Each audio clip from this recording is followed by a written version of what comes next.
From March 27th, 2025 to order. It is 7 p.m. and we are all here, so I don't have to do a roll call vote. Yay. Let's just walk through the agenda and then we'll dive right in. So we do have a few people from the public here. We do have public comment that starts us off, so if anybody wants to do anything on public comment for not on the agenda, we'll open up with that. We'll then move to our focus on excellence, which will be a special focus on excellence this evening. We then go to our consent agenda appropriately and then move down to reports, starting with our student, Sebastian, and then moving through administration and the committee. New business-wise, we'll be going through our annual school choice discussion. We'll have an update on the Student Opportunity Act, the progress report. We'll have an update as well on FY26 kindergarten enrollment, which I'm just catching. Should have been old business, but it is okay where it is. We'll then have old business-related conversations, which is the policy reviews, one of which was discussed a while ago and finally is ready for full committee review, is Policy FF, newly named naming of school facilities. We then go through the second reading of Policy GBGB, which we started with 2 weeks ago, and we'll finish that reading today. Going back to new business would be other policies. So we have two additional policies that are amended that we go through a single vote on, and that's GBEBC and GBI. We'll then go through a first reading of a new policy, GBGE, which is domestic violence leave, and conclude the meeting with notification and other upcoming policies because we had another meeting on Tuesday morning and moved 5 of them forward. So with that said, I will start by asking if anybody here in the public has a public comment or on the meeting, because we do have a meeting attendee on the meeting as well. Maria, do you have anything? Hi, I'm Maria Morgan. I live at 26 Lee Street, and I just wanted to highlight a CPAC meeting that happened recently. I thought it was really well done, and the board is amazing, and they worked with Jen Stiles and Allison Wright to bring, to have that, Philip Littlehale, I think I'm saying the name right? You are. Present. Yeah, okay. To present about the special ed budget, and it was so well done, and it was so transparent, and you could tell that it wasn't just like checking a box or like dialing it in. Like he mentioned that he went to the CPAC website, which I thought was really neat, and one of the pages, I guess, mentions that parents often find it hard to find information. To answer some of their questions, he taught us how to find information. He taught us a website that we could go to. And there was plenty of time for questions and answers. And as always, Jen and Allison were available and transparent and had slides prepared of questions that we had submitted ahead of time. And I just thought it was, like, as always, really well done. But I just wanted to, give my thanks to the CPAC board and also Mr. Littlehale and Jen and Allison, as always, for doing that. Great, Maria. Thank you for that feedback. I'd heard similar feedback from one of the board members as well. So, but thank you for bringing it out in the public. You're welcome. Yeah. Okay. Any other public comment? Mr. Haley.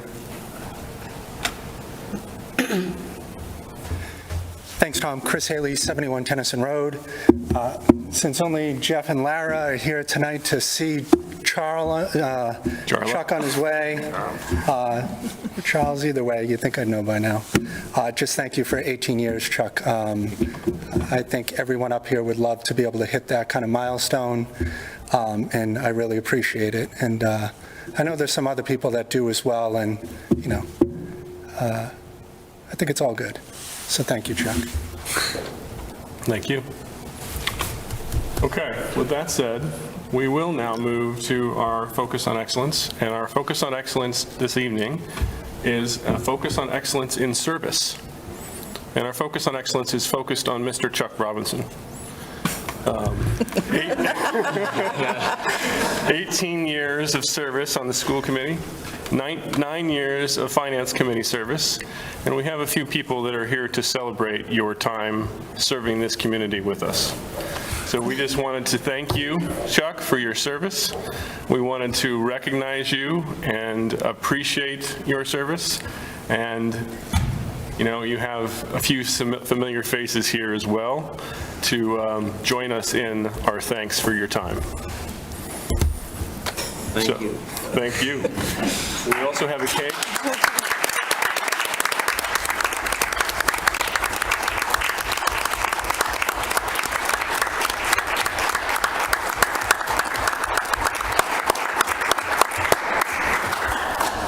thank you. It's what we do, right? I mean, it's part of when we're born. Most of us look to do something to give something back, and you don't always do everything right, but you always give it 100% and try to do your best. And the kids of this community are what it's all about. And whether it be on the fields or in the classrooms or anywhere, it's just, I'm not going anywhere. I really love this community and love all the people that I've served with, really. So thank you. I'm sure there's more I should say, but. You don't need to say anything more.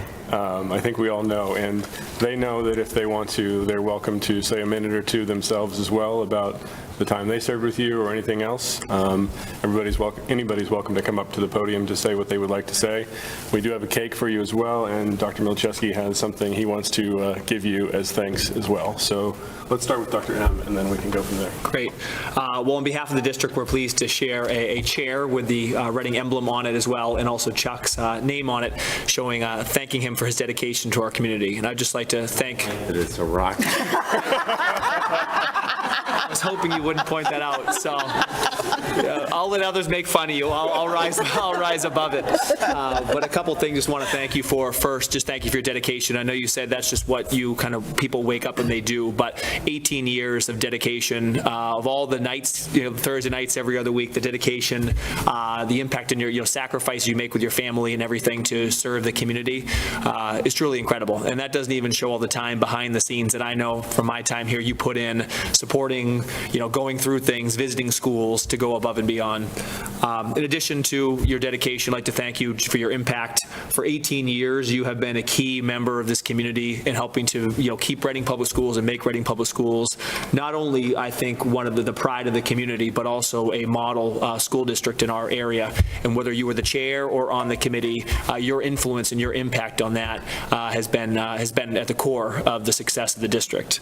And then lastly, I think, and for me, most importantly, I just really, and I know so many appreciate just the way that you lead.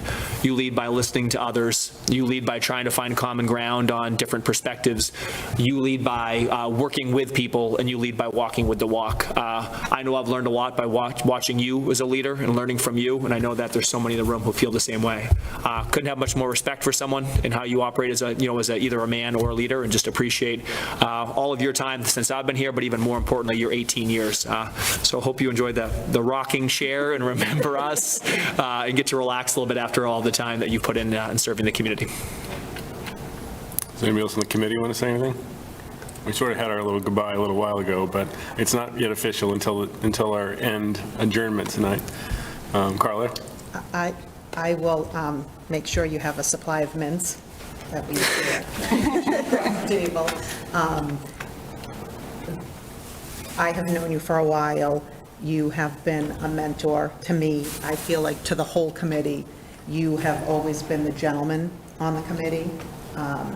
Your knowledge of what goes on in the schools and of the budget are just unsurpassed.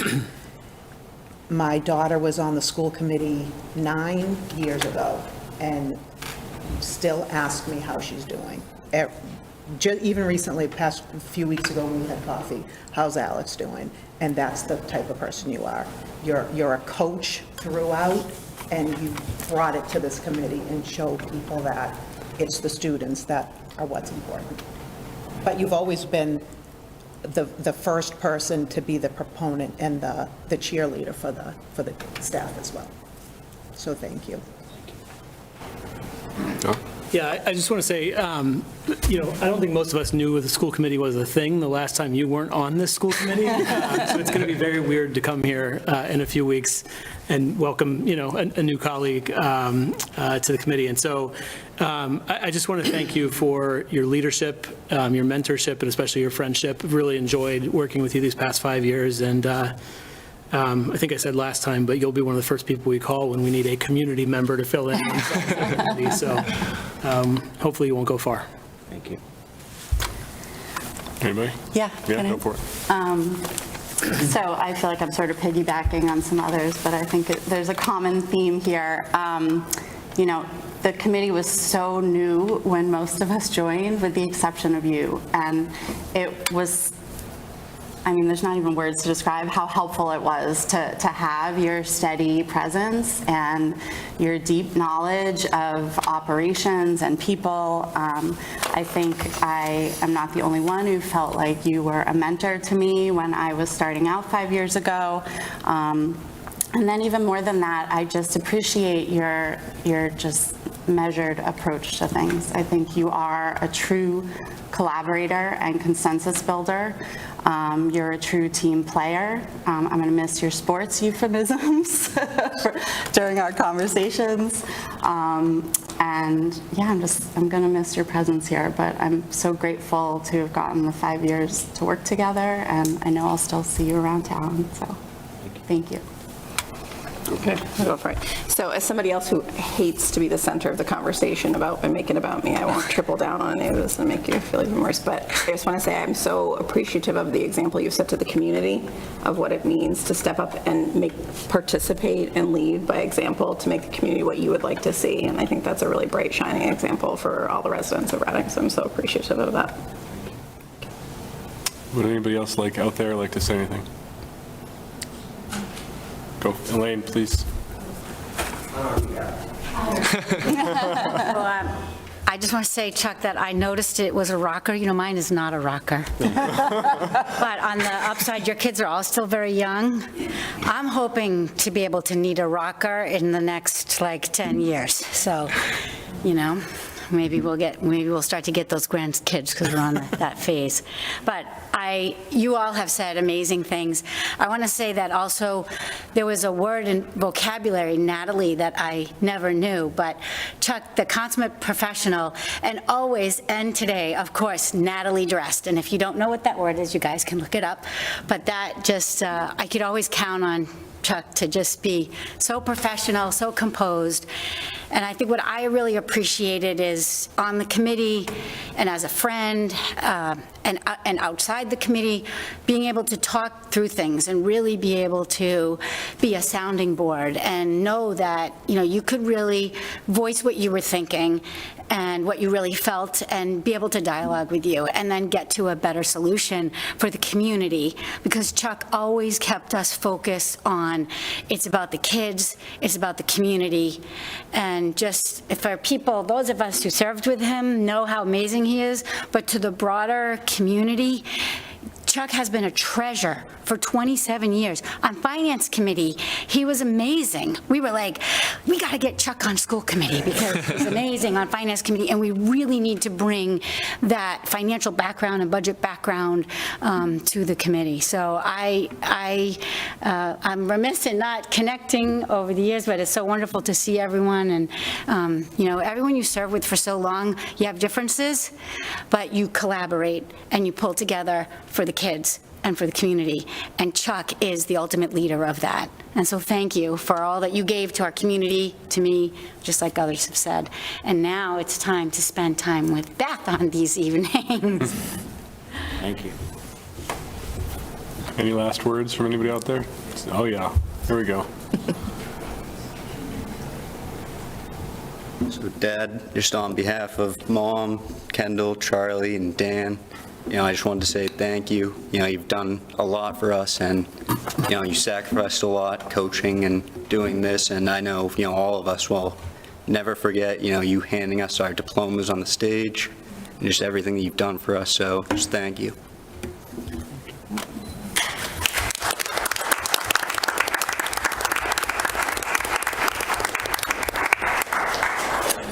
All right, Chuck. You are extremely and incredibly modest, right? I would say there are very few people that when they wake up or when they're, whatever you wanted to say when you began it, are ready to say, I'm going to give 27 years of my life in a volunteer service to a town that I live in. Just look around. Nobody else in this town has done that. So, you know, if you step back and look at it and just, you know, I know you have a ton of fond memories. One when I first joined this committee 6 years ago, I rocked the boat a little bit with some of my members out there, and you helped keep me in line, but also supported the overall goal of improvement. So you found the way to balance that, which wasn't easy at that time. I can see the smiles out there, and some people are hiding, which is fine. But, you know, you found a way, right? And you found a way to stitch it together. You found a way to keep us together. And as I've said through some of the debates the last couple of days, we work well as a school committee. There's a lot of different views and opinions up here. There always has been out there. But you, as part of the foundation of that, have set the boundary for how we work as a team, right? And I think that's admirable. Even when there were times I was mad at you, and you know that. There were times you were mad at me, and I'm sure there were times that others were mad at each other. We found a way to move past that, to do, as you said, what's right for the kids, what's right for the district. And that, I think, is, for lack of a better say, it's the crown jewel of your achievement, right? And you've done a great job, and I don't think you should minimize that in any way, shape, or form. Don't discount what you gave to this community. I just want to thank you again for that, and like you said, you're not going far, but you're taking a step back for now, and until we see each other again over coffee or something else, thank you very much, sir. Thank you. Thank you, everybody.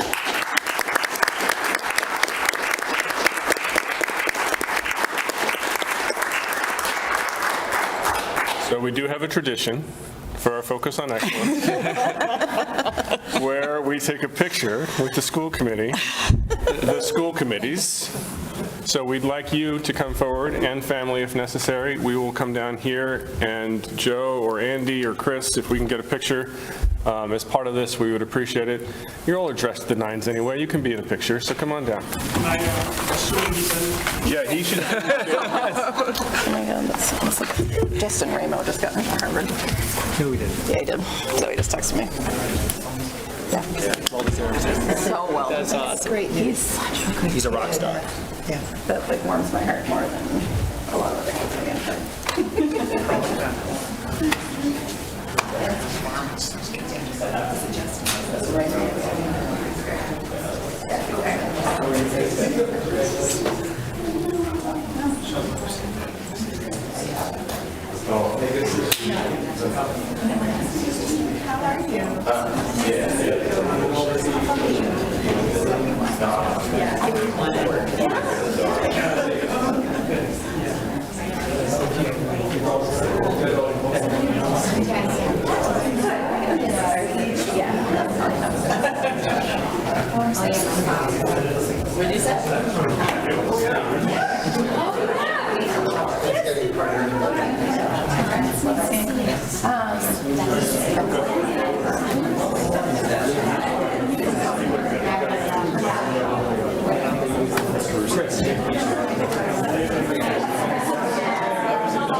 Sorry, everyone, look here first. Yeah, sorry guys, look at me first, sorry. 1, 2, 3.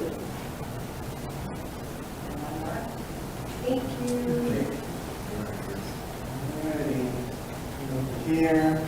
2 minutes.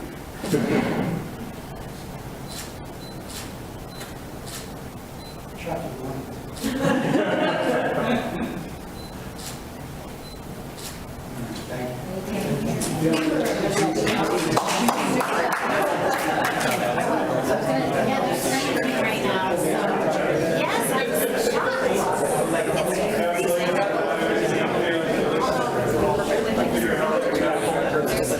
And take, if you have any sign off on it in your school, like, I'd love for as a preschool parent. I love it.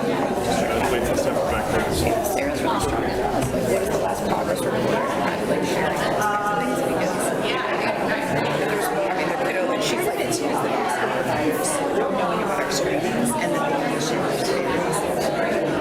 Yeah, and us running that series this year, I had really good experience in the first one. I think that one was about like sensory input, and we gave them all like takeaways like do your kids and like trying to teach them like Yeah, I mean, some of the kids, like she has a kiddo that she's been talking to the parents about. I'm going to catch up pretty soon. She's also certified. She does all these reviews that produces evidence-based curriculum. Like, she's very, the kids, I was like, oh my God. We're going to mute the meeting for a few minutes and we'll be back in about 10 or 15 minutes. And so she has a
Dr. M. Thank you, Karen. Late breaking news, just. What? Who? Justin Remo. Got into where? Harvard and Cornell. So we just got him downstairs. He's such a good No single child deserves it more. He is the nicest Yep. child. He's awesome. All right, we will move on with the rest of our agenda now. No pressure, buddy.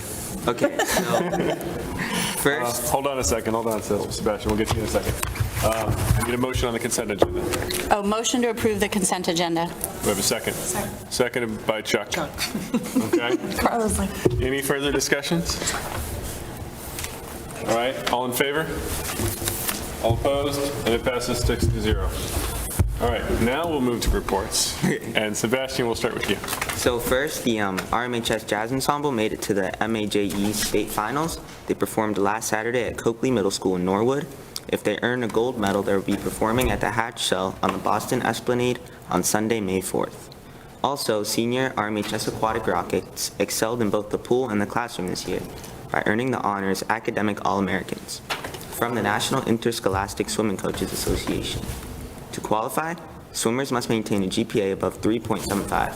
We are proud to share that our boys swim team has an impressive GPA of 4.15, and 7 of our seniors have earned NISCA's prestigious Academic All-American status, those being Leo Diedrich, David McCann, Andrew McCarthy, Dylan Mehta, Deep Nandi, Justin Ramo, and Rory O'Neill. Also, the art department is so happy and proud to report that Braden Callan, grade 11, won a gold key in the Regional Scholastic Art Competition for his painting called Echoes of Humanity, Carved and Alive. Braden not only won a regional gold key for his painting, the piece was judged for the national awards and won a silver medal.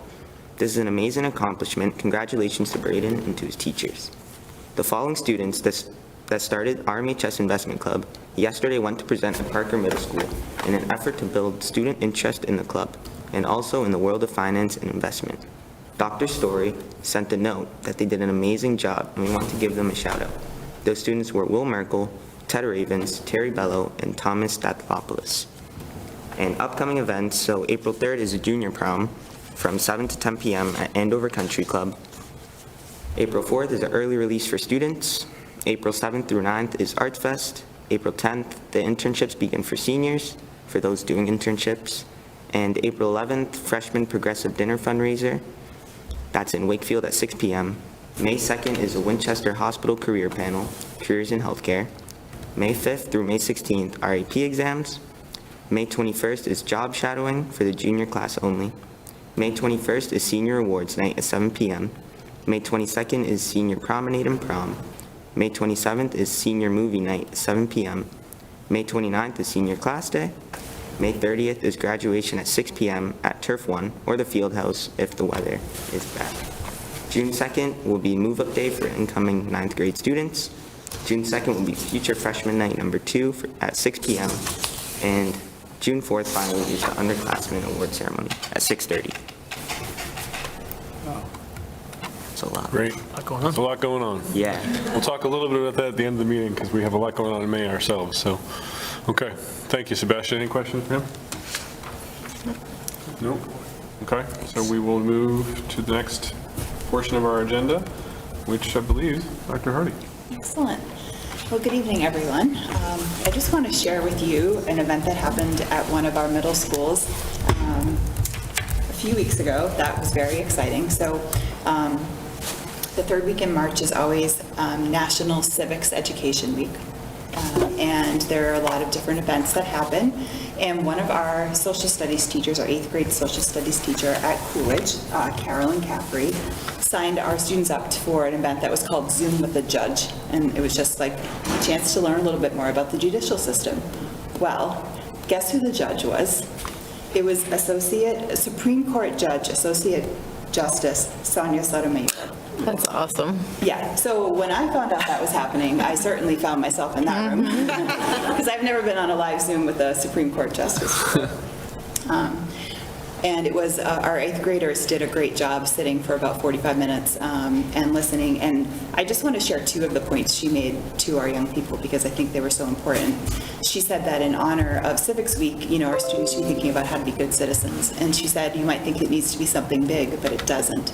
Just finding a neighbor in your community who maybe has trouble getting out of the house to run errands for them or sitting with them, talking with them and spending time is a way you can be a good citizen. And then when asked, if kids should consider being a judge, she said, you really need to find out what your unique gift is and what you're good at.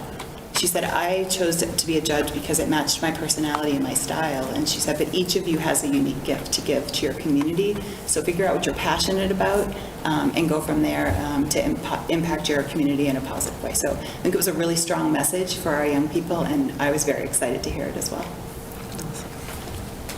Great. Any questions? Dr. Milczewski? Great. I'm going to build off of something that Sebastian said. He named 7 seniors who are swim academic All-Americans. I just want to give a thank you and a shout out to the boys swim program. I have not heard of a team that has 7 seniors who are academic All-Americans all on one team, which is actually one of our smaller teams too, with a team GPA of 4.15. Wanted to give a thanks to Coach Hooley, a thank to Coach Sacco for clearly setting a really high bar, not only athletically, but also academically. And just a congratulations to the 7 students who are now All-Americans. I just think that that type of program success is something that we really need to uplift and celebrate. So huge congratulations and shout outs to them individually and collectively. Great, thank you. And we'll go to committee liaison reports. So we'll start here, Sarah. No report. Aaron. No report. Sean. Carla. I'll give a quick update. Very good news. Yesterday at the MSBA, we had a meeting with the MSBA on scope and budget, and our reimbursement grant from them has been increased $1.5 million. So we were really thrilled about that. We had one cheat sheet that we publicized and put everywhere. Now we're going to change all those numbers and put it back out. So, But the numbers are better. the numbers are better. Our new reimbursement, our MSBA reimbursement grant is $44,182,227. So the total project cost is still the same at 130 some odd million. Our amount to borrow has gone down to $85,829,556. So that's the amount that the town will potentially take out a debt exclusion on. Our reimbursement percentage went up to 52.19% of eligible costs.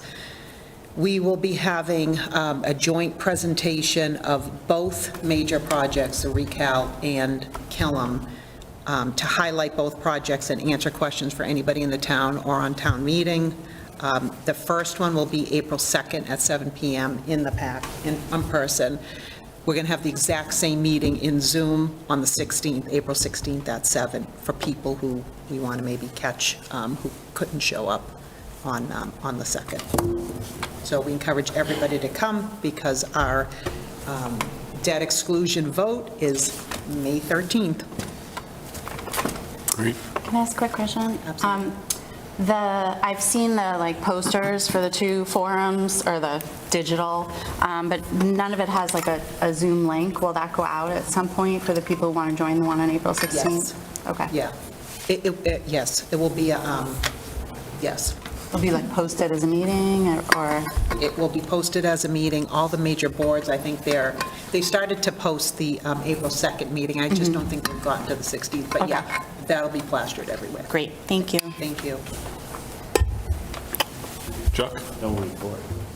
No report. Okay. I have no report as well. Okay, so we'll move on to new business, and we'll start with our school choice discussion. And Dr. Malachewski, I'll pass it to you. Yep, great. Good evening, everyone. Nice to see you. So we'll start with a discussion around school choice. As the community may know, each year the school committee has the opportunity to opt out of school choice. It is an opt-out decision. For the past 3 years, the school committee has decided to, bypass that and thus enroll or be a school choice district. We are automatically a district that can send students. Students can go to any other district that they would let is a school choice district, but 3 years ago we made the decision also to accept students from other districts as well. A little bit of information on the program, as the community may know, we also receive $5,000 per student plus potential reimbursement of up to 100% of any special education costs. In the packet, there's some more information on what that's looked like for us in Reading. When we started the program in 2022, the 2023 school year, we had 9 students enroll. In 2023, 2024, we had an additional 16 students enroll. And then this year, we had 26 new students enroll, which gives us a total of 51 students who are now school choice students in our district. You also see in the packet, there's information about what this has led to in revenue.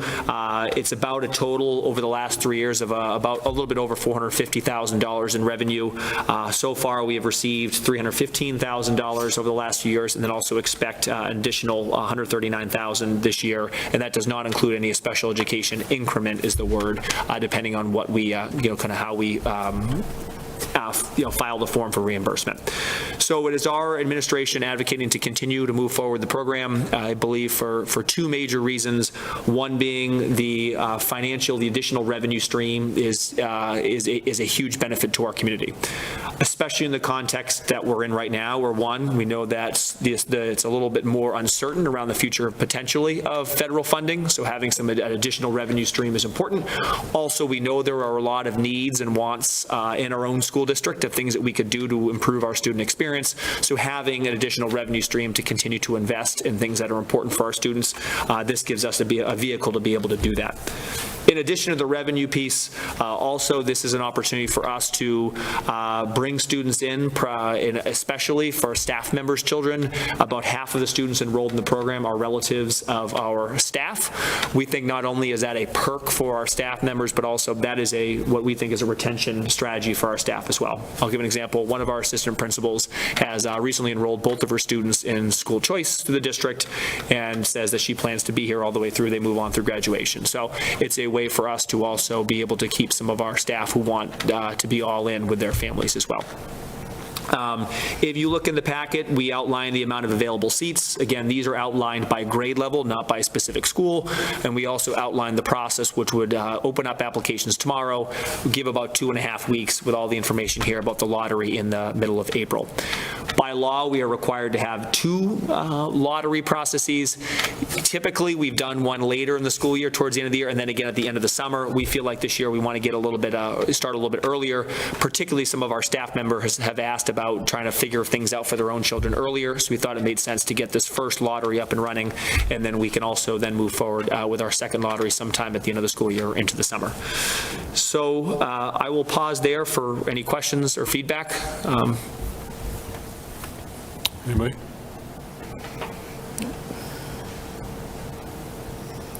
I'm seeing no questions and no feedback, Tom. So I think you have the green light to go ahead and go what you need to do. Great. Is everyone okay? I think we're all on the same page. I think we all bought into the program. I think the extra revenue is huge.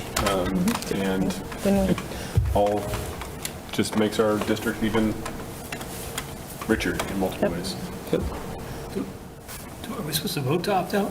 We have to vote to opt out, not to opt in, and we're opting in. Yeah, we're in through inaction. Yeah, Right. got it. Okay. Exactly. Yep.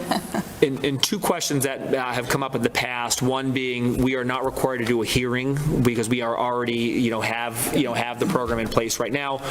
Another question that comes up sometimes in the community is, we know that some districts have it written in their teacher contracts that it's a perk for employment where teachers can have their children come to school and district.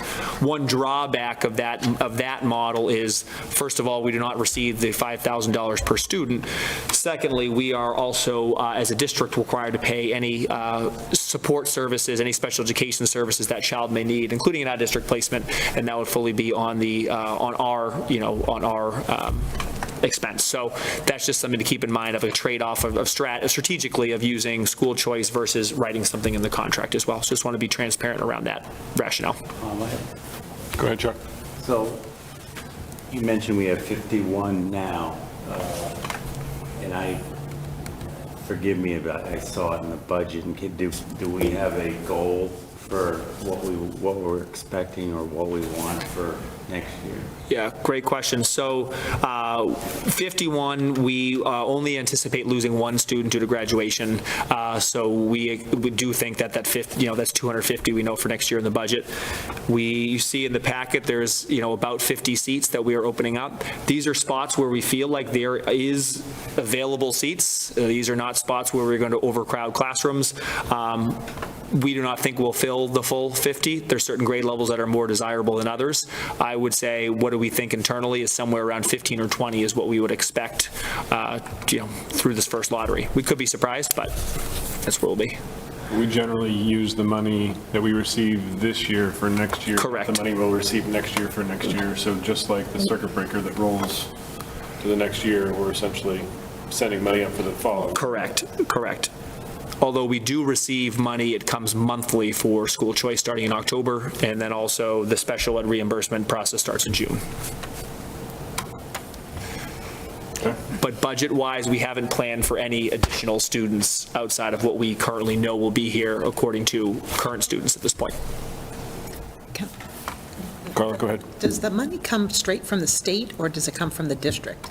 It comes straight to the district. From the state. From the state.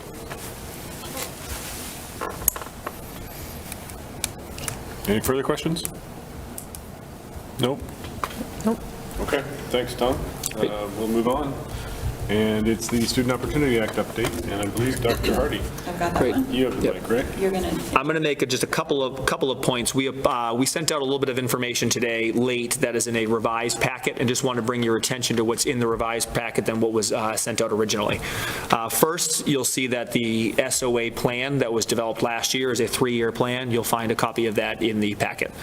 Secondly, which Sarah will be speaking about tonight, is the progress report, which is our sort of 1-year update on how things have been going, what's ahead for us. So that is now included in the packet. That is due to DESE on April 1st. It does not require school committee approval, but we just want to make sure the committee understands exactly what was in there and why. And then lastly, we put in 2 examples that DESE provided. I put those in there to try to the community to understand what DESE's expectations are around this progress report. The DESE ones were about 4 pages. I think Sarah did an incredible job putting it together. Probably went a little bit further than she needed to in terms of the DESE requirement and giving an update, but I think overall gives a really good picture on what's been happening in regards to the SOA. So I appreciate your work in putting that together, and definitely much more detailed than DESE would have required, and want to make sure the community is aware of that as well. So with that, turn over to Sarah, who's going to walk us through just a high-level overview today of just the progress report. Yeah. I felt like I summarized as well for our report, so we got close to 20 pages. So as Dr. Milichewski was indicating, this progress report is just a checkpoint along the way in this 3-year plan. So it's an opportunity to look back at the commitments and the goals that we set as part of the SOA plan, and to say, how are we doing with implementing the evidence-based programs, EBPs, that we selected for the SOA plan.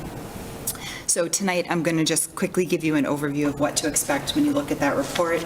I want to share out with you some of the highlights that we're particularly proud of, and then just preview for you what's coming. So when you look at that report, you're going to see 3 main sections. First, you're going to see a report out on our implementation of the EBPs and what we've done. If you remember, we selected 4 EBPs, enhanced and support for SEL and mental health, inclusive curriculum adoption process, supporting curriculum implementation, and early literacy screening and support.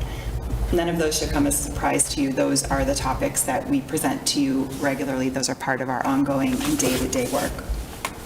The second part of the report is where we have the opportunity to make any updates or changes. We are not making any changes to our plan.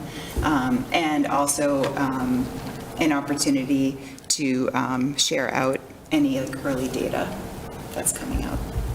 The third part is where we talk about how we've engaged parents, guardians, and stakeholders as we've sought to implement the EBPs and continued to gather their feedback on our work with students. And so those things are outlined for you. There are a lot of things that we're proud of in this plan. In particular, as you read through the 2 EBPs that focus on high-quality curriculum paired with professional development, I think you start to see the fruits of our labor, the fact that we are in years 1, 2, 3, and 4 of the implementation of high-quality curriculum, and that we're really able to dig in with our teachers into those deeper levels of professional development. We know that that Tier 1 instruction is really foundational if we're going to meet the needs of our lowest performing students. And I think that for us has always been the starting point to ensure that our Tier 1 is very strong. The other thing that I'm particularly proud of that you'll see in our plan is some of the work that we worked with Barbara Best this year on. She is our Harvard Fellow, and one of the things we wanted to make sure is that we were elevating student voice as we were considering how to implement the EBP around SEL systems and mental health. And so, as you may have heard about already, there's been work to meet with high school students. Close to 200 of our high school students have participated in focus groups, and we've gathered some really rich data from them as far as how they feel about connectedness to school, things that they've identified as obstacles, and the best part of it, the things that they think we could do to leverage and to improve connectedness. And they really have provided us with some great next steps. And so the plan outlines some of those things. So those are examples of some of the things that we've been talking to you about. I want to just sort of highlight, when you read through the plan, you're also going to see there's a number of strategies that we share out that relate specifically to our ML learners. That is one of the groups that sits sort of in our lowest performing student group. And I think that it helps to show that when we as a district put together tangible supports for students that we know are struggling, and we do it in an organized, structured way, that we are able to start to see gains for those students. And so certainly the Tier 1 is very important, making sure that is in place. But now we're starting to talk about layering those additional supports. We were here just the last school committee meeting asking you to approve the adoption of a new high-quality curriculum. So that's one piece of work that has happened under the direction of our ML director, Karen Hall. In addition, we have worked really hard around the communication with our ML families and the support. This year, we continued to have our family outreach coordinator, Tiana Pereira. And in addition to that, Tiana and Karen have been working to get what's called an LPAC up and running in Reading. It's similar to a CPAC, which is a Special Education Parent Advisory Council. So the LPAC is for, it's a DESE term, so it's English Learners Parents Advisory Council. And it follows, similar to CPAC, some of those procedural rules. And so as we start to move in that direction this year, we didn't form an official LPAC, but we started to have regular parent meetings in those forums, giving parents opportunity to voice what would be helpful for their child's education, what would be helpful to the family, so ensuring that that two-way communication is established. So that work this year has been very powerful. In addition, we've been trying to think out of the box at every turn and think about unique ways that we can support our ML students. Through some grant funding, we were able to sort of pilot this really cool tutoring. It's through a company called Ignite. Little asterisk, we're also supporting some of our Boston resident students in this program too, through METCO funding, but that's a little side note. The cool thing about this tutoring, it's done virtually, 15 minutes a day, foundational skills instruction, and the students are paired with a tutor who also speaks their primary language. Although all the instruction happens in English, it's a way for that student to feel connected to the adult, and when they're having some banter and downtime, they can speak in another language, helping the student to connect. So early weeks still in that tutoring program, but we really are excited to see if it's going to make a difference. as just an early indicator of like what all of these things being put in place might be doing for our ML students. We're tracking our chronic absenteeism, and ML students last year, at this point in the year, had about a 30% chronic absenteeism rate. If you remember, that means that students are on track to be absent 10% of the school year, or 18 days. And at this point in the year, comparing to last year, we've reduced that already by 10%, which is pretty substantial. Because of the way the timing of the SOA update falls, we aren't able to have our access scores yet, which is unfortunate. The April 1st date for this plan is actually very inconvenient for all of our assessments, end of the year assessments, MCAS, and access. So I feel like we'll always be a little behind in this report, but we certainly will keep the committee and the community up to date as those assessment results come out. Can I share something on, I just want to build on that for a minute too. You'll hear time and time again of districts trying to close achievement gaps for particular groups of students, right? And I think something that our team has been thoughtful about is to try to, with particular groups of students who have not, achieved the levels that we have thought, say, well, what are some of the core challenges and why? And then how do we build specific, support programs, initiatives in response to those gaps? And I think some of the challenges we had saw for MLL achievement was, one, we didn't have a strong curriculum in place, that we know for MLLs. Two, we weren't fully leveraging our partnerships with families. And then three, there were academic gaps that we weren't closing as effectively we could in creative ways. And I think some of the strategies that Sarah outlined are just some specific strategies targeted towards our MLL students that we think is, hopefully going to move the needle.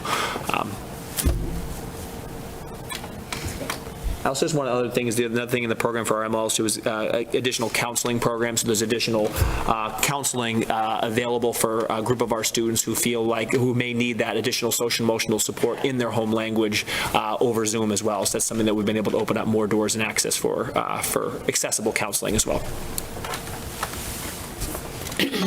And this really is the focus of the SOA plan. It really is about looking at groups of students who might need different or additional supports to ensure that we are closing those achievement gaps.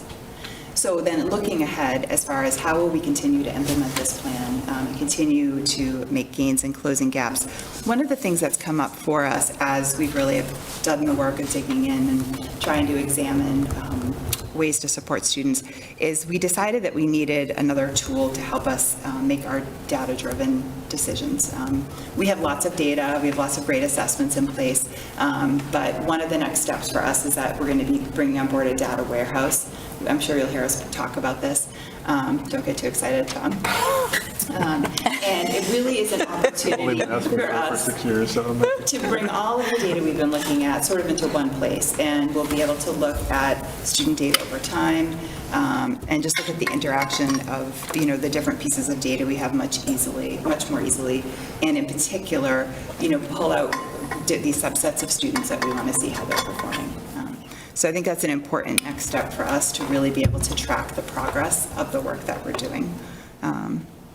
There are some upcoming community events that are an important part of our plan.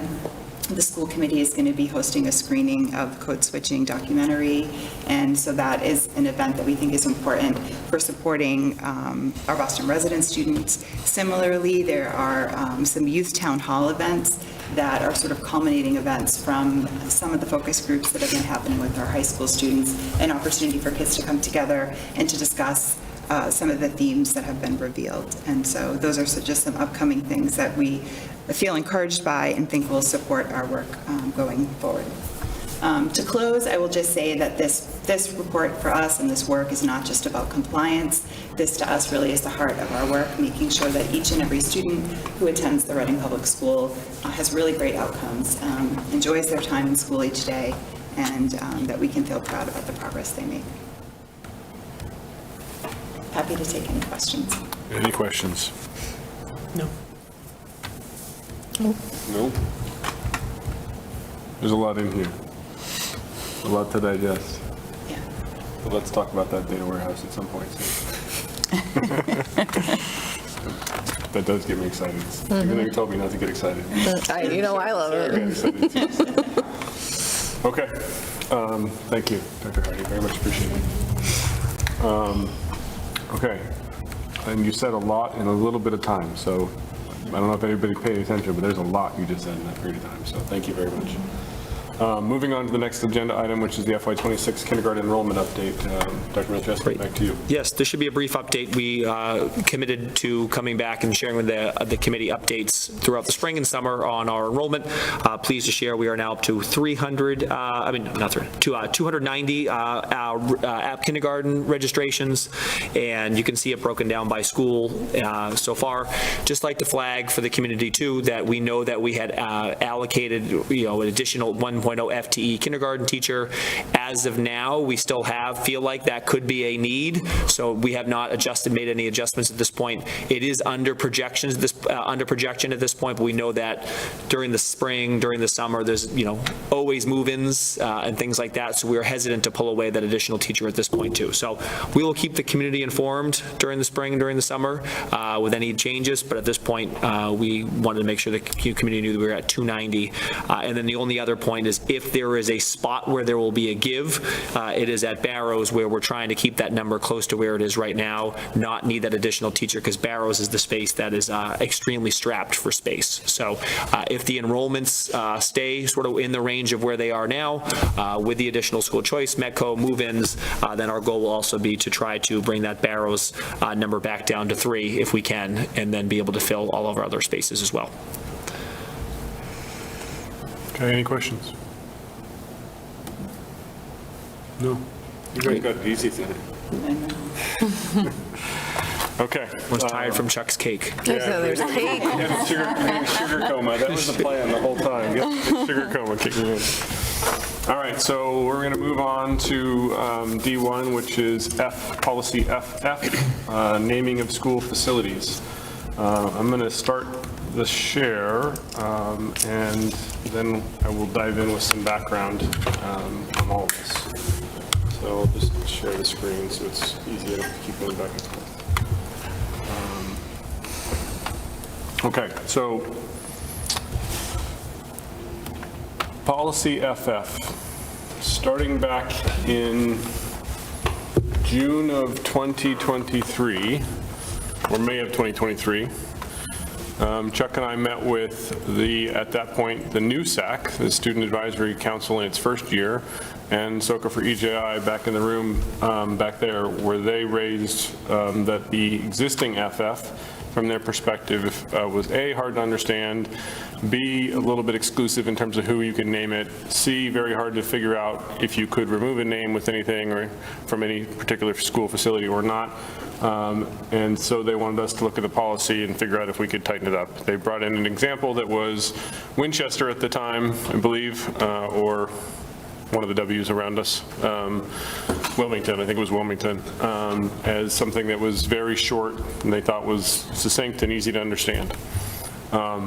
We discussed, pointed out reasons for why the policy was the way it was, explained how you could do certain things, and then I think as a team over in this group, we had a discussion again a little bit later. This fall, we started rediscussing it again, and then in the last 2 months, we've made the most progress of all. Subcommittee met on this over 3 meetings in the last 2 months, reviewing the MASC aligned version, which is in the packet, which is ultimately what the subcommittee decided we did not want to do that. We felt like as a subcommittee, and Chuck and Aaron jump in if whenever necessary, there was still plenty of other stuff we liked in our policy, inclusive of basically the procedural stuff that's there, but we wanted to change it up. We wanted to clarify, open up to a degree some of the availability, but also at the same time make it very clear about how to do naming, unnaming, and renaming. One of the bigger conversation points that we had as a subcommittee, inclusive of the administration, was whether you could do an unnaming and renaming as 1 step or 2 steps. And we ultimately coalesced to it should be 2 steps because we felt like there would be 2 different interest communities, for lack of a better way to say it, when you went through such a process. If you were ever to successfully unname, the interest in doing a rename would be potentially a different group of people or just a different attention to it, for lack of a better way to say it. Again, Dr. Milcheski, Chuck, Aaron, jump in if I misstate anything.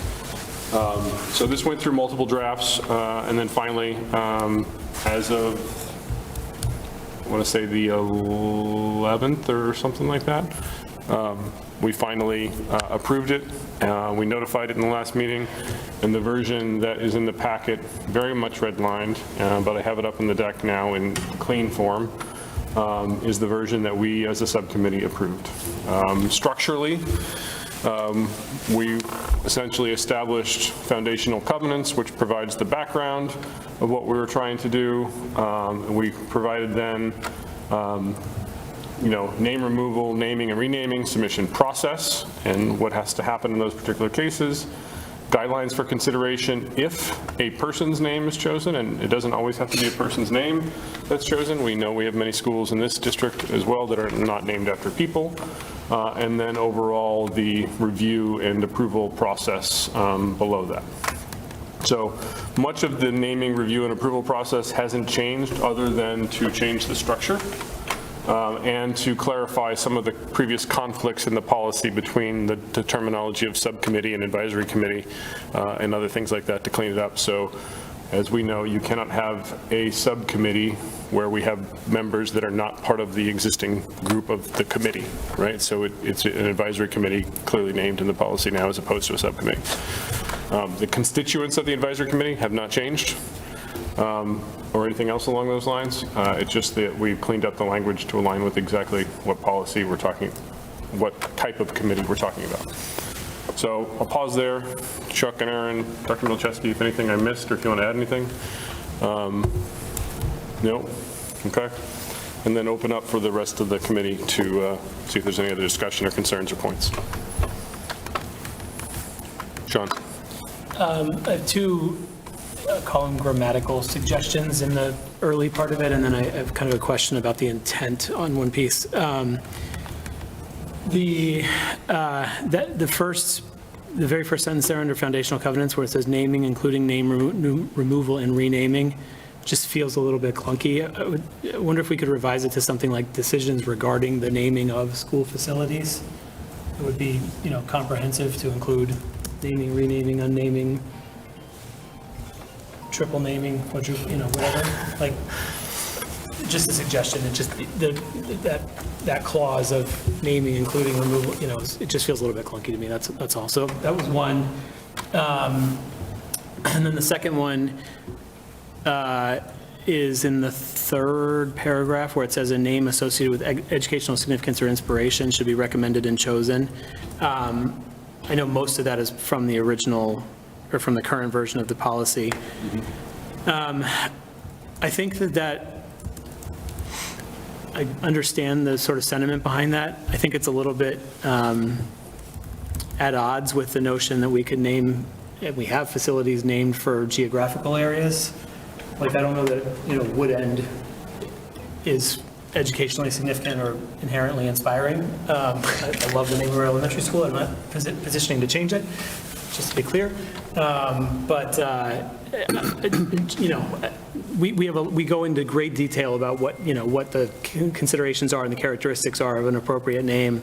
That particular sentence feels a little bit at odds with the possibility that, or the possibility that we would name something for a sponsor, right? Which we leave open as a possibility here as well. So I would just suggest striking that sentence. I think it's extraneous. It's probably, unnecessary given all the other guidelines that are in here. Okay. So I think we left it in on purpose because it was the focus of education in particular. But then we added the line at the end about, it's also appropriate to name it after physical locations, which we felt left it open to, exactly what they are right now. Sure. So it's almost as a preference, I suppose, as opposed to a requirement. And if we needed to adjust some of the language around that perspective, we could. If the rest of the committee felt like we should strike the sentence, we could have that conversation as well. And then we can move forward. So do you want to make the motion officially and then see if it goes? Or do you want to just kind of get a feel from everybody before we go forward? I don't feel strongly one way or the other. Okay. Is there any, I'll just look around the room and see if there's any thoughts on that particular paragraph. I think Sean's asking to remove the first sentence, which, as Sean mentioned, was part of the old policy. This particular paragraph is one that I sort of missed highlighting something that we did do in the policy. This particular paragraph, for the most part, was in the old policy. The second line or second sentence, I believe, came from the MASC policy. The second to last line that says longstanding community members who have had a significantly positive impact on the youth of Reading was added as part of it to open up additional avenues of people to potentially name it after. So there was some movement here, but not all movement in this particular paragraph as we adjusted it. We took out some bullet points too, didn't we? We took them out so part of this was, there was a bit of an inconsistency between this and kind of the procedural part of the old policy, where it almost seemed it was exclusive to naming of people. So by taking out that lower section, this paragraph essentially it opens up the greater concept of who can we name things after, or what can we name things after, while still adhering to the greater construct of focusing on education in general, but allowing that there will be other potential ways to do it. So, sorry, go ahead, Chuck. So we did talk quite a bit about that, and I think that I understand what your concern is. I think that's why we added that sentence where the community member, the one lower down, it kind of gives back your ability to name something after somebody that doesn't have, doesn't have what's said in that first sentence. Is that how it was, Tom? I'm trying to remember. Well, so we essentially yes and no, right? We didn't spend a lot of time focusing on this particular sentence because it was a carryover, right? What we did do, to your point, is add the longstanding community members who have significantly positive impact. So if we decided to strike this sentence, right, which, is what it is, we should just have to also remove the word also. And just this next portion of the paragraph should say the committee feels it's appropriate to name a school facility for physical location, geographic areas, distinguished local, state, and national leaders whose names lend dignity to the stature of the school, outstanding educators associated with the school, longstanding. It serves a very similar purpose, so it is almost duplicative. I know where Sean's going with it, and I'm okay with it as long as we agree on the other construct of removing the also. So the paragraph would just start with names and/or wording associated. I mean, exactly. I actually don't feel like we're losing anything by taking out that first sentence. Tom, can you make that text a tiny bit bigger? Sure. By taking that out, I think makes it broader as to who you can name something after, right? We already say lower in the paragraph, these are also acceptable, and it's inclusive of, I would argue, names that are associated with educational significance or inspiration. So I just think it's a little bit redundant, and it's a little bit at odds with these other categories of names that we would consider. If the intent, to your original point, Tom, if the intent was to say, something like preference is given to names that are associated with educational significance or inspiration, like, let's say that instead there, and then we can have the also category at the bottom so that, it doesn't negate, Wood End being a viable name, for instance. Yeah, I mean, we could do that too. So if we were to say preference is given to name associated with educational significance or inspiration. Just end the sentence there. Period, yeah.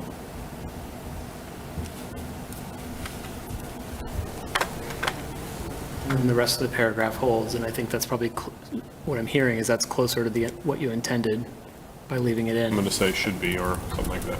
How about that? Or will be. Yeah, I wouldn't say should. Yeah, should and shall is always fun, right? Will be.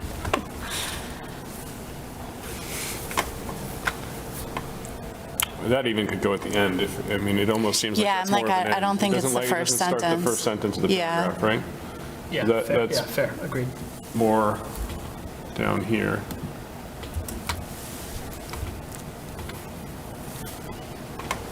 Here we go again. We do it all the time, it's what we do, right? But I think that, I mean, this establishes the beginning of it in terms of goal, vision, mission and goals, right?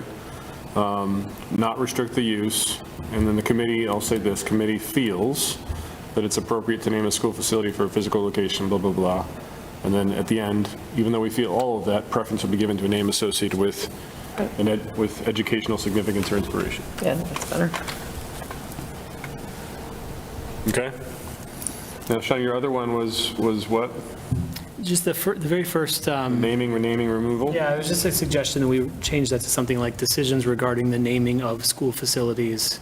Then you'd have to change some of the tense there, like are important matters that deserve thoughtful attention. It just, you know, we're talking about 3 different sort of naming activities.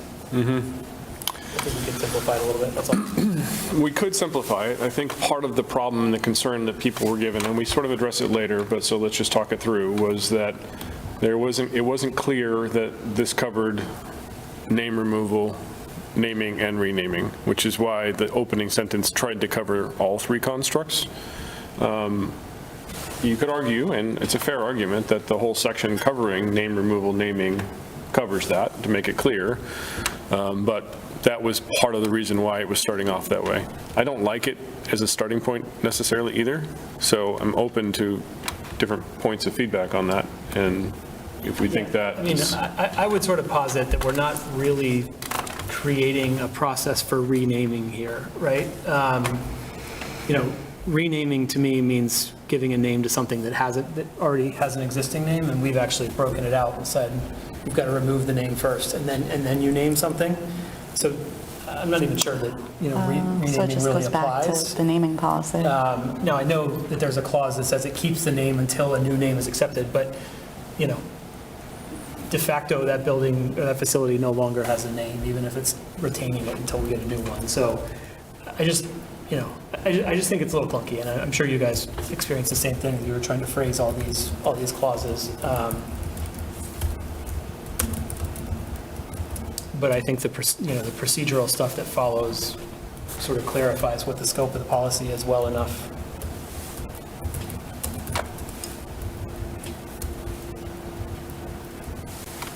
how's that? Is that what you're trying to say? Yes.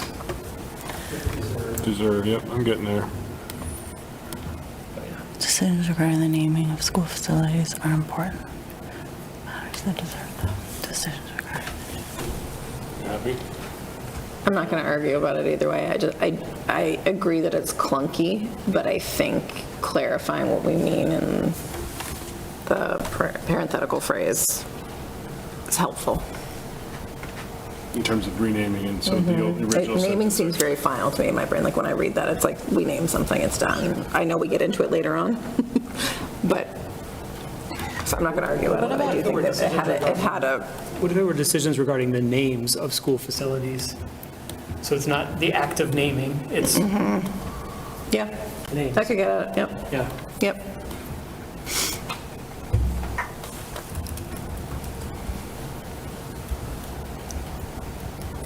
Yeah, it seems less permanent to me. Decisions regarding establishing the names of school facilities. I think that leaves out removing names. Yeah, I think yeah, I like that suggestion, Sean.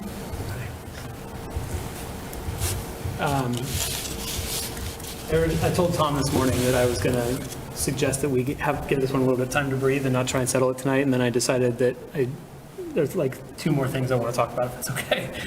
We can just plow through.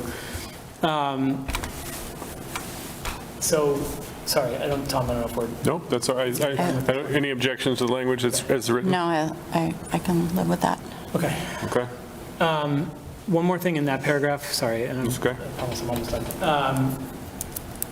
As I was reading the sentence in the middle, personal prejudice or favoritism, political pressure, or temporary popularity shouldn't influence choosing a name for a school facility.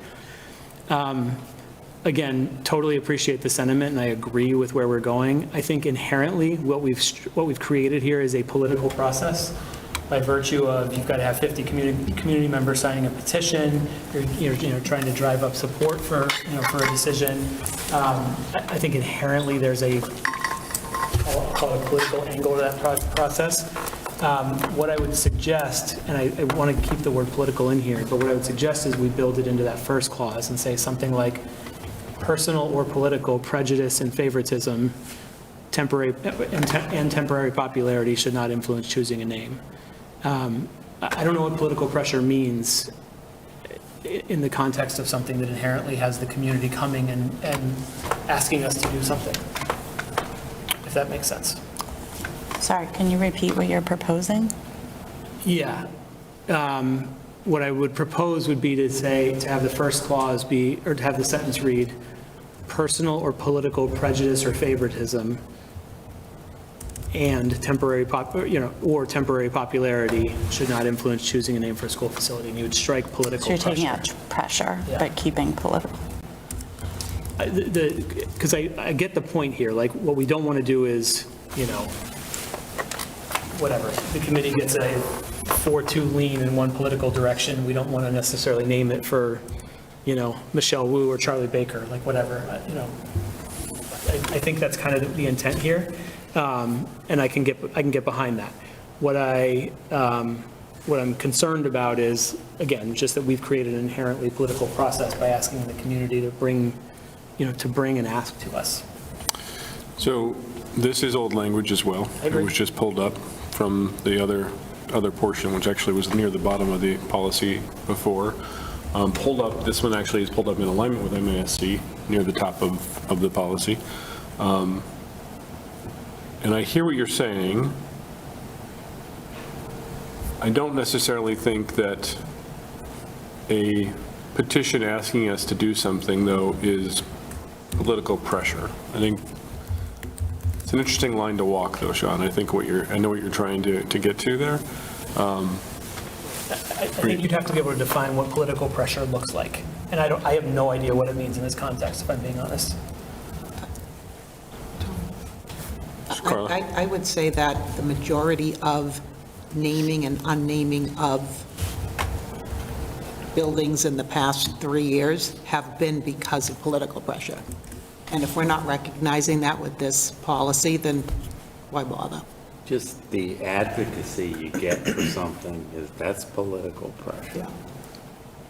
This whole naming thing, a lot of it is, I shouldn't say, some of this is because of political pressure, and I think you can't negate that. But I would argue, right? I would say there's a difference between political pressure, like, and I know what you're saying, Sean, it's hard to define, versus, a lot of people are advocating in a very positive way for, naming of a facility. Renaming a facility or unnaming a facility is going to be a very political thing. Naming a facility has not been a very political thing. Publicly. Well, even privately, I don't know, really. I mean, personally, I don't think it was, in any of the cases we've talked about, really that kind of political in nature. This is, in my mind, it's aimed at trying to avoid, like, really hardly entrenched divides, right? But I don't know if that's, to your point, do you want to define political pressure? Political pressure is what anybody feels is political pressure, who right? gets to make the decision whether somebody is asking us to do something for political reasons or because they believe it's misaligned with the community's values, right? Like, that is an impossible standard to define, and we're certainly not doing it here as it currently stands. I hear your point, Carla, and I don't disagree. I don't disagree, but does that suggest that if there's any cohort on the side of not changing it, then it's a political debate? Like, or not naming a building in some way, it's a political debate. I don't know what that looks like. And when I read political pressure, I was like, or does this mean people are putting undue pressure on us? And I kind of am dismissive of that, because the reality is people can choose to vote or advocate against our reelection or our election, for any reason they choose, right? Including any decision we might make as individuals or as a group up here. And so I don't know how you define this, and I don't think this puts us in a good position having, a chair or the group of us collectively have to decide what qualifies as political. I think we should go through the process, apply the policy as, fairly and evenly as we can, but inherently, I just feel really strongly about this, inherently the community coming to us, asking us to do something in the form of a petition has a political angle to it. So I just don't know what this means and, what this actually looks like in practice. So you're saying personal or political? No, personal Personal or political prejudice or favoritism or temporary popularity should not influence. Choosing a name for a school facility. That fundamentally changes the definition of the whole sentence. I think it needs to stay, and I think there's an inherent difference from the group that's interested in making changes at Joshua Eaton versus the naming of Hardy Field. It's different. But you're predetermining whether or not the Joshua Eaton name suggestion should be addressed, should be allowed under this policy. Is what I just heard. I think that by not acknowledging that some of people bringing certain issues does not involve political pressure, I think you're fooling yourself. I think a lot of the decisions that we make on this committee on so many different things, there is, especially in the past few years, there is a political pressure. It's there, it's part of life. And the balance of the board is part of life. And how we advocate for it is part of life. And to say it shouldn't exist or doesn't exist, it does. And I think we're fooling ourselves to think it doesn't. I'm not saying it doesn't exist. I'm saying I think it's too broad of a term. I think it's too broad of a term. I challenge anybody to define the line between, making a decision because it's inconsistent with the community's values and making a decision because of political pressure. If anybody can define that in a clear way, then let's do it and let's build it into the policy. So I think the word political is the challenge, right? So I think The word we're pressure is the making, challenge from his perspective. is the word pressure or the word political? Because in my point of view, it's the word it's a combination outside of the two. pressure, right? So like it's our putting the word political on it is our own determination of whether it's political or not. If we want to maybe further like what we mean by outside pressure to do so, and maybe focus on that versus is it political or not, because then I think the lens of what's political is something we're each individually placing on that, right? So, And a lot of policy read is a lens of how individuals read the policy, right? And that's a reality. There are times I've read policies to you all and you said, I don't read it that way. I said, that's the way I see the words, right? But that is what it is, right? And just for clarity, the current request that you've mentioned is under the existing policy, which has this language in it. So it's not, whatever we change here has nothing to do with the current request. The current request has this language in it. It's under the existing policy. So that sort of thing will fit in here. Michelle must have gotten text. We're almost on policy stuff. So I think, I don't want to remove this because I do feel like there is a need to say we're not going to just do something because of political pressure. I don't feel like the naming related items that have happened so far were political pressure in terms of the ones we moved forward. We did them because of, people who dedicated their lives to this town and did a ton for our kids in sports and athletics and whatnot. And you look at Enslow, that wasn't political pressure. That was because of what he did for the Performing Arts Department, et cetera. I mean, that To me, it's like you can know what political pressure is and what political pressure is not. And those are two very different things from my perspective. Now, every individual on this committee and any future committee can define what they think political pressure is. I think it's pretty apparent. But if and I don't want to change this language. I definitely don't want to change it to the way it was written or the way it was suggested. It completely changes the intent of the sentence if that's the case. I don't agree that it's apparent. And I'd be surprised if anybody doesn't agree that there's a measure of subjectivity to it. And if that's the case, I think it's problematic in a policy where I think the process is that the chair determines whether or not a proposal is consistent with the policy and whether it comes to the school committee, to the full committee. So I'll say the way I've done things so far, right? And whenever there's another chair, the other chair will do what they do. And I think Dr. Milczewski's been in the room, right? In many cases, and in all the cases that I've been involved in. I don't make this decision in the chair meeting. This decision, in my mind, fits in the deliberation meeting. It's not a one-person decision. It's a committee decision. It's a committee decision, which means it comes down to the vote of the deliberation meeting. The first one being, do we go to an advisory committee? And the second one being, do we accept the recommendation of the advisory committee? I mean, I guess I feel like this whole process, even though we haven't encountered something, lack of a better word, controversial, it's still very much a lobbying political.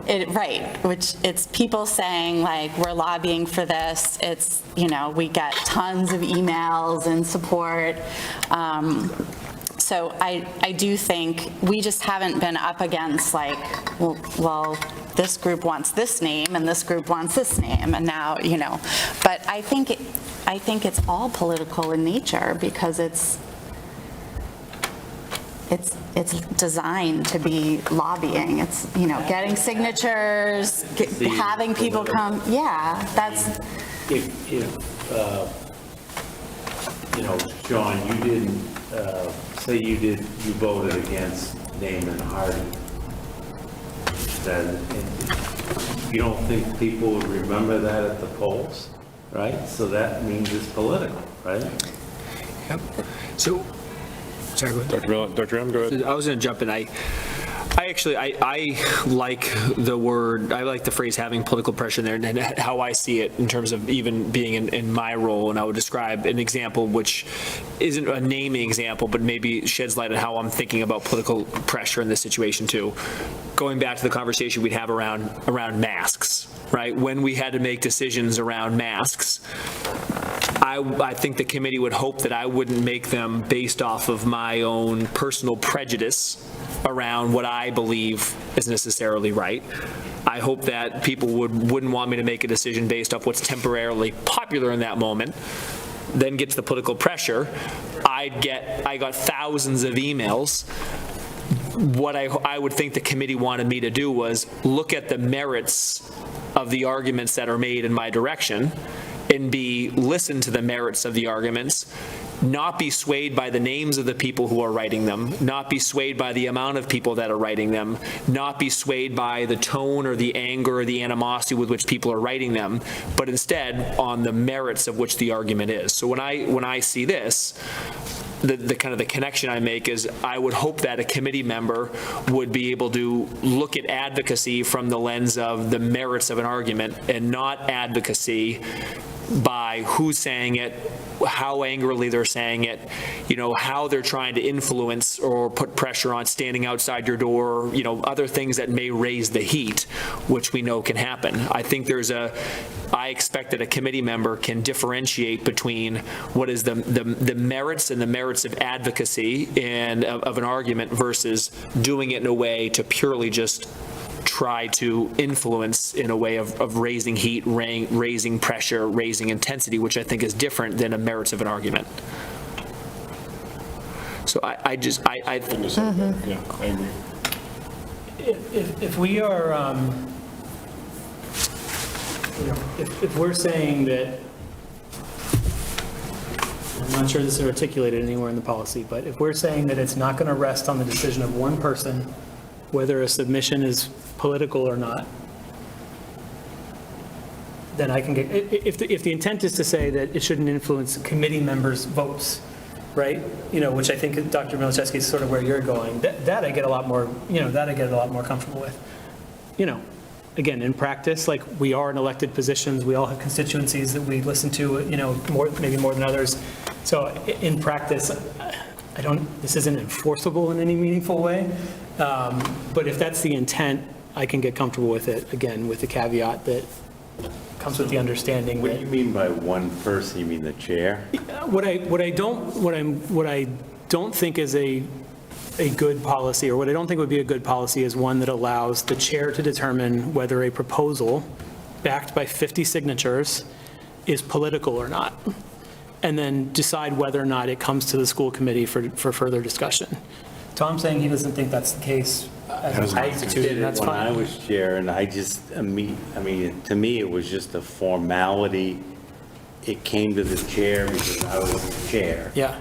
And I would never think of killing it right there. Yeah. You come to the committee to set up the subcommittee and let it have its way out. If that's everybody's read of how this goes, and it's not about any individual as chair, I mean, I think everybody would, you know, would see it the same way. They don't want any one person to decide whether or not something gets. The chair's Sean, first among can I jump in on that too? Because I think that's named later in the policy where it says naming and renaming review and approval process, where it says upon receiving a name removal, or renaming request, the superintendent and the school committee chair will meet with the individual or individuals submitting the request. Provided the request is in good order, the school committee and the superintendent chair will agree on a regularly scheduled school committee meeting. To me, that doesn't say anything about political pressure. That says it's in good order. And I will say from the bar of that, in my experience with Chuck and with Tom and with you, Sean, is that it is they put together an argument, sit down with you, and it is a organized argument, whether you agree or disagree. I think the political pressure, to me, I think that is separate than, I don't think, to me, I'm not seeing that as whether or not that gets on the school committee agenda, because I think it's a pretty low bar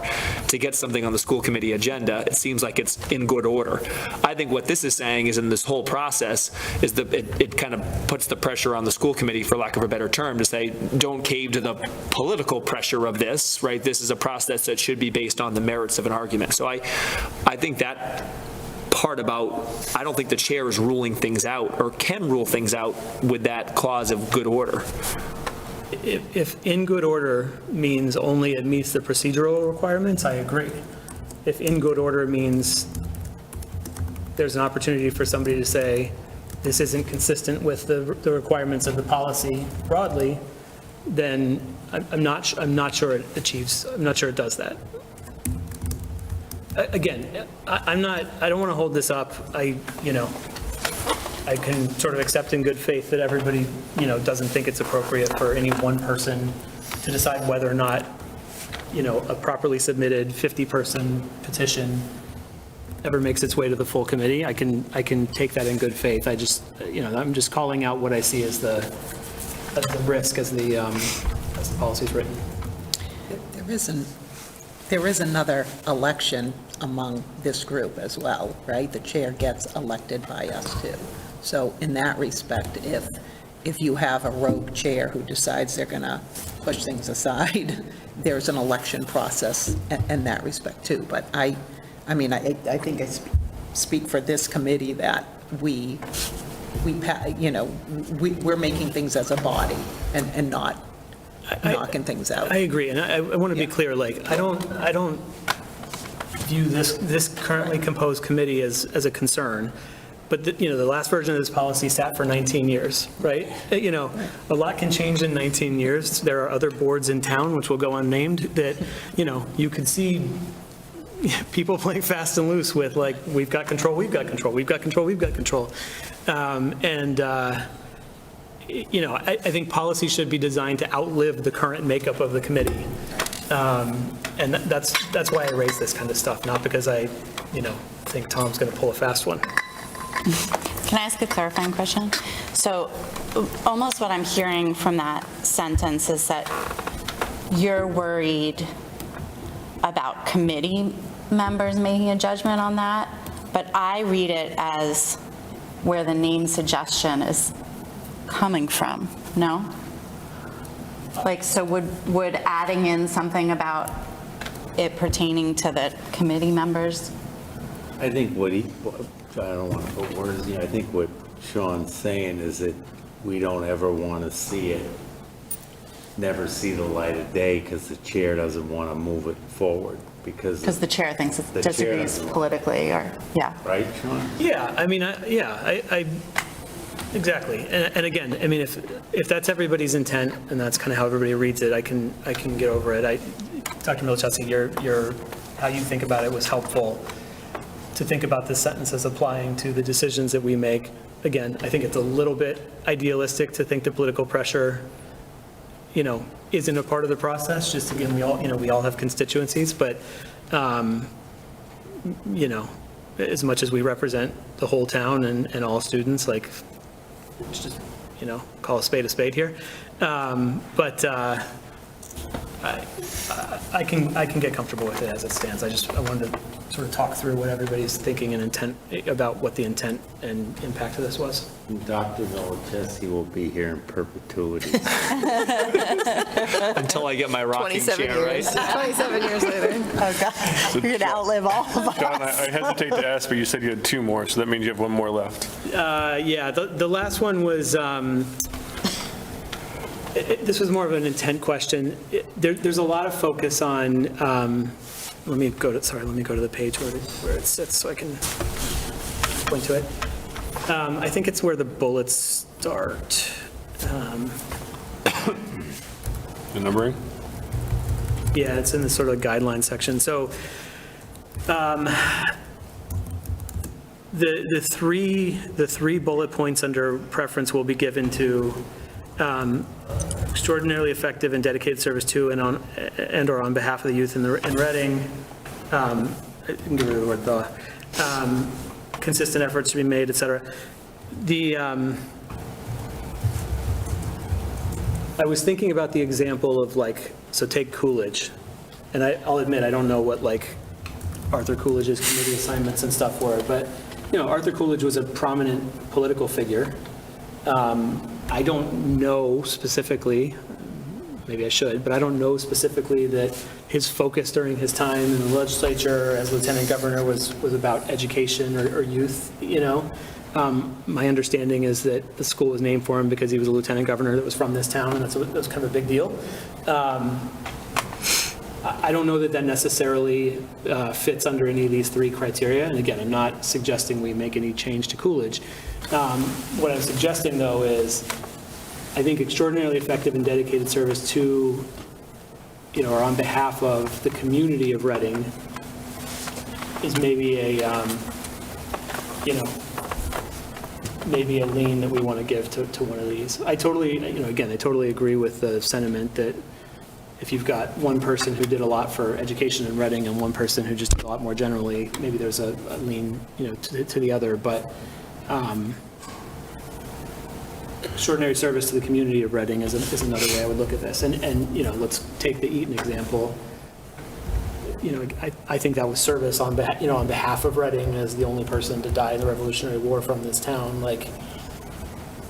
Doesn't necessarily fit into any of the 3 sort of preferential criteria we have captured here. So I think the reason this overall section we changed to preference on purpose. It's one of the changes we made as well, right? This used to be the first bullet. We moved it under and gave it a preference as opposed to this is the requirement. This other bullet, in terms of the first one, extraordinarily effective for the youth of Reading, was one that we use as part of our overall broad schools or a youth-based thing generally, and it's a preference that they have a youth-based focus. It doesn't preclude anything else because this is a preference section. If the only recommendation is somebody who has done great stuff in the legislature and came from Reading, and that's what everybody gets behind, this does not preclude that and does not stop it. If there are 2 recommendations and one has been really focused on youth and one has been, served the elders of the community, for lack of a better way to put it, this is a school that is focused on youth, so the preference is youth, is the reason why we put it the way we put it, on purpose. So open to the discussion, but we purposely changed it to preference. We moved it down, and we kept the focus generally here on youth because schools serve the youth.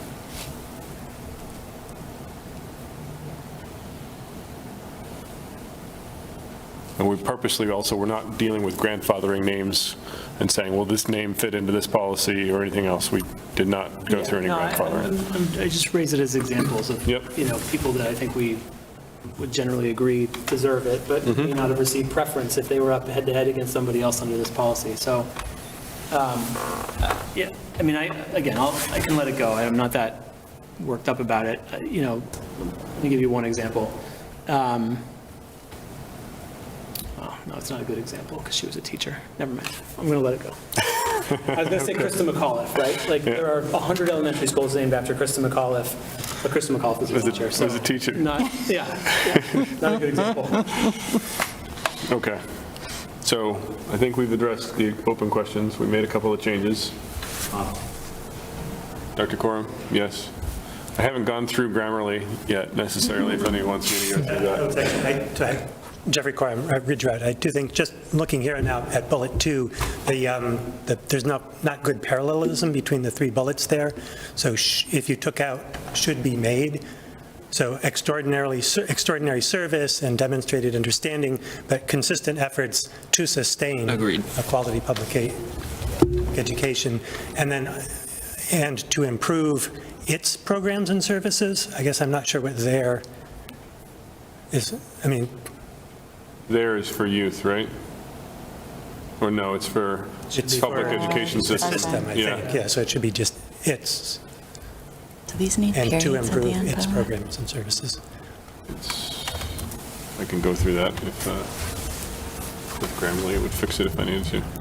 And the other thing I had noticed was that sometimes advisory committee is capitalized and sometimes it is not in the process. I think I tried to do it the first time, but not every time thereafter. Okay. I mean, like school committee is always capitalized, right? But yeah, because the school committee is an official body, and advisory committee could be any number of bodies. I mean, but this is the specific advisory committee to review the proposal. So I thought it was a specific thing. There's not one advisory committee. If you even just think over the last 3 times, we've had 3 different advisory committees. Okay. So you're establishing an advisory committee, and then from there, the advisory committees have to do X, Y, Z. Okay. Thank you. So it should be lowercase, that's what you're saying? That's why I said the first one was an advisory committee, Okay. and then everything after that is the advisory committees. Okay, gotcha. Whether that's right or wrong, that was my intent, and that's what I understood is what should happen. But I got a nod over there, yeah. So we can go through anything else. I can also finish any Grammarly-related cleanup at a later point in time, as long as it doesn't change the intent. Do I have a motion, Aaron? Motion to approve policy FF as amended.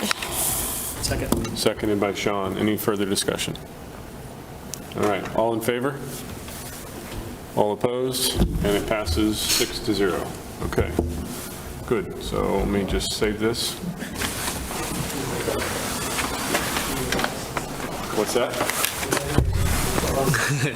That one took a while. That one took a lot of pain and thought. Really, that one was hard. Some of these are easier than others. That one was not one of the easy ones. So moving on to GBGB. And here we are. So this one we reviewed at our last meeting. And there was an ask to go look to see whether employee assistance program needed to identify the confidentiality.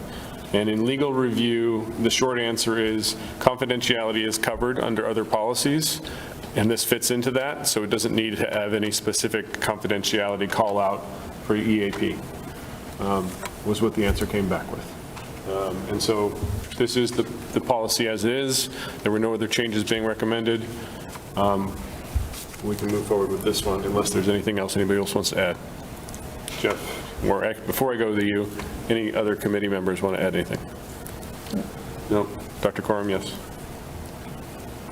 Just here again, Jeffrey Corum, Ridge Road. And for consistency, you have the committee here, whereas many of the other policies are at least school committee, if not Reading School Committee. What's happened?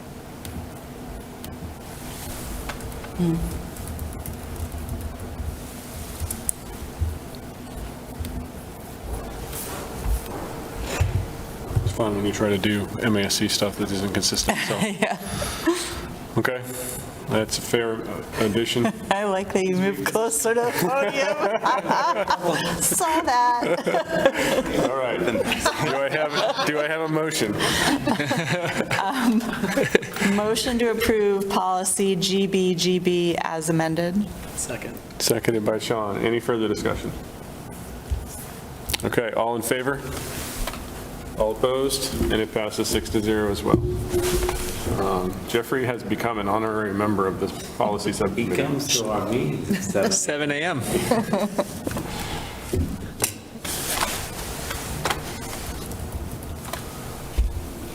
Okay, so we're now moving to policy GBEBC as part of new business. This is a single amendment.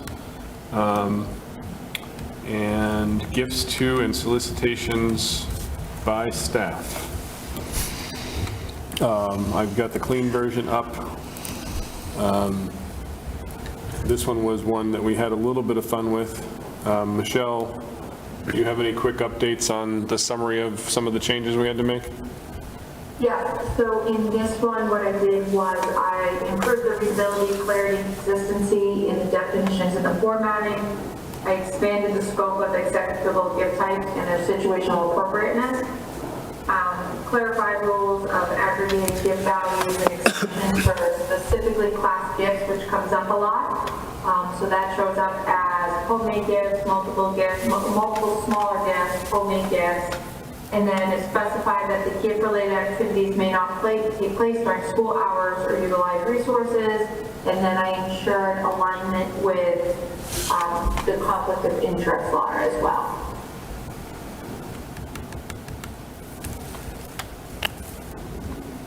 Okay. Any questions on this one from the committee? Sean, go ahead. Don't apologize. That's why we're here. Yeah, We're not perfect, so. Couple things. I'd like to make clear, just because I don't think it is, the $50 limit, which I know is tied to state law, so I totally supportive of that. But it's like in a one-to-one relationship. You know, a teacher could take $20, $40 gifts. And this makes it seem like, you know, it's aggregate gifts within a calendar year. And we struck some language that was like from a particular business interest or something along those lines. That made it clear that it was, you know, a gift from an individual person or organization or what have you. And I think you know, if I just read this as exactly as written, a teacher can't accept more than $50 in aggregated gifts during the year, period.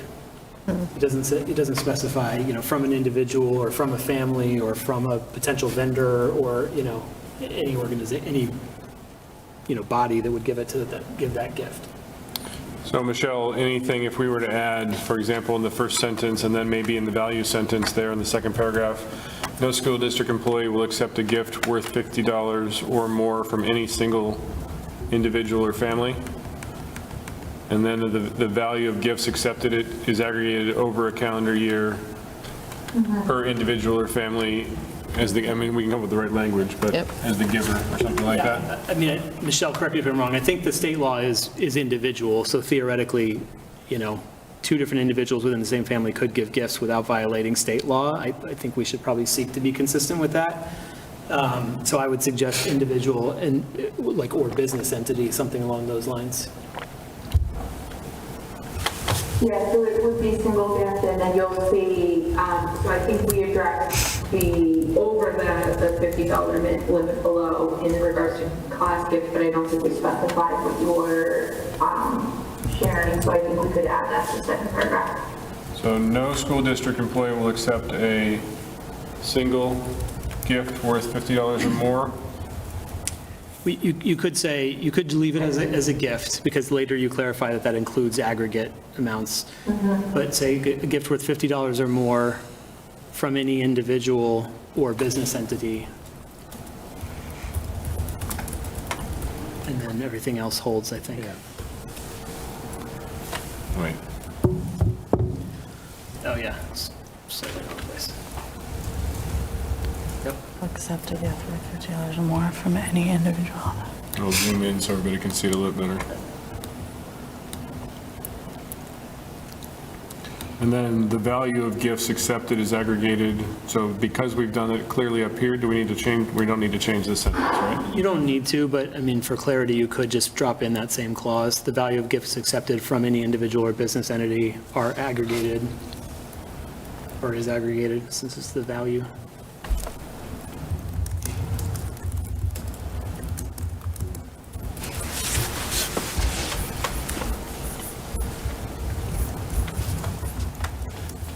Okay.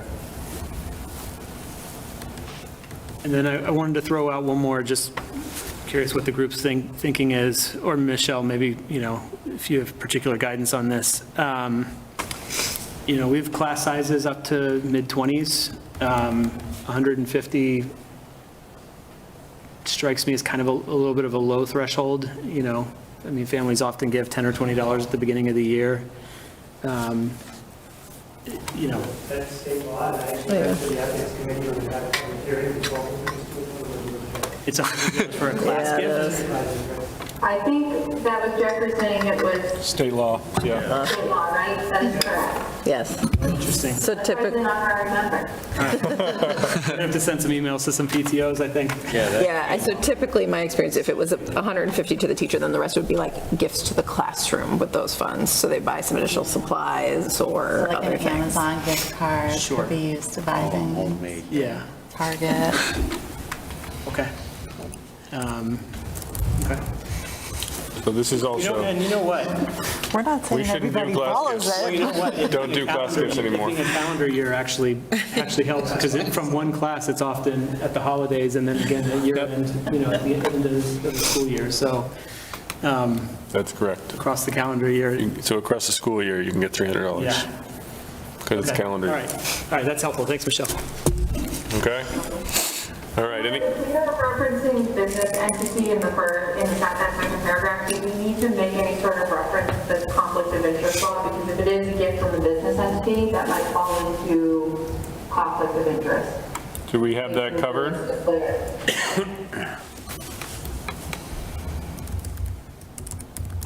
Do you want to? Do you even need to specify individual or business name? Just make it clear that $50 comes from each. Does it have to drill down to business entity? Well, I think the problem if you left it as just individual is theoretically a business with 20 employees could have their employees, have multiple employees give gifts. And then. Yeah, you could have, for example, $50 per gift? it's per, but so, I think Sean, maybe this is where you're going, just thinking out loud, right? If we are going through a curriculum review and we have a provider say, hey, teacher X that's on this curriculum review policy, I'm going to have 15 of our salespeople each give you $50 if you recommend our curriculum. That's individuals, but they're acting on behalf of the business entity, so it's a violation. I think that explicit quid pro quo is covered elsewhere, but, Yeah, but to do it a little bit more subtly is the thing you're trying to address with this kind of policy, right? Yeah. And there is this kind of conflict of interest answer at the bottom, Michelle, so I think we're covered. I don't think we need to add anything specific up top. Perfect. Or could you say individual or other source? Is there some, are you trying to go broader than business entity? Well, I was trying to get rid of it, so I think that's what you were trying to do, right? Get rid of it. Business entity? Yeah. No, I think I suggested it, All right, yeah. I apologize. Yeah, so I think we're good based upon the recommendation, and I think we more or less are on the same page. And Chuck, I think now that you're clear on him, I think you're on the same page too, right? All right, so Aaron, do we have a motion? Motion to accept policy GBEBC as amended. So I have a second. Second. Seconded by Sean. Any further discussion? All in favor? All opposed? And it passes 6-0.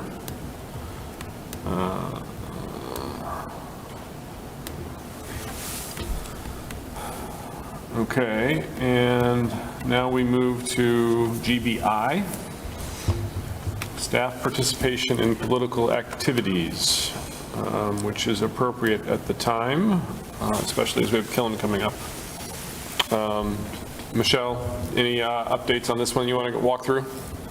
Yes, so I just want to make sure that we anchor on, so this is if a staff member is running for political office. So that is the background on this, and so I expanded the restrictions on the use of school resources for political purposes, clarified prohibiting campaigning during work hours, providing concrete examples for guidance, reinforced that public employees are barred from soliciting funds for political campaigns, and then they strengthened the language on student protections to ensure clear separation between political activities and the learning environment. I believe that is it. Yeah.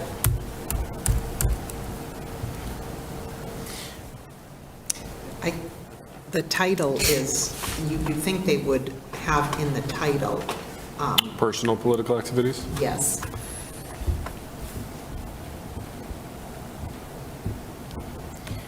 It does also address supporting ballot initiatives. Yeah, it's not just Yeah. personal. Yeah.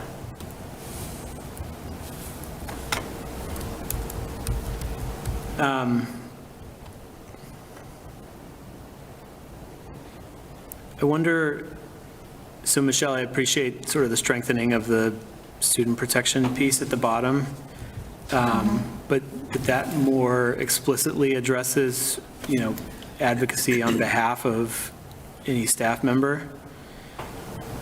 Should we expand that to include ballot initiatives, which this policy also seems to address otherwise? I'm sorry, Chuck, can you repeat that? Yeah, so in the first paragraph, it says, these include the right to campaign for elected public office or, support ballot initiatives, et cetera. So I would read that, and we know that this is consistent with the law anyway, but I would read that as meaning, employees shouldn't use school system facilities, et cetera, not only for their own personal political campaigns, but also, ballot initiatives they may be supporting, for instance, which again, is consistent with the law on this anyway. On the bottom where we have the clause that, kind of protects students from being pressured by staff to participate in a staff member's political campaign, we don't address, staff members' advocacy of ballot initiatives. And I would think we would have the same expectation. So I did not embark on that. I still tried to stay within how the current policy was written. And I tried to repeat that meaning, and then, so the intention of the original policy, that is what I revised. I did not bring in anything additional from what was there originally. So is it inappropriate for the ballot initiatives at the first paragraph to have been put in there, if that's not the intent of the policy? It's been in there the whole time. They have the option, they have the right to support ballot initiatives, right?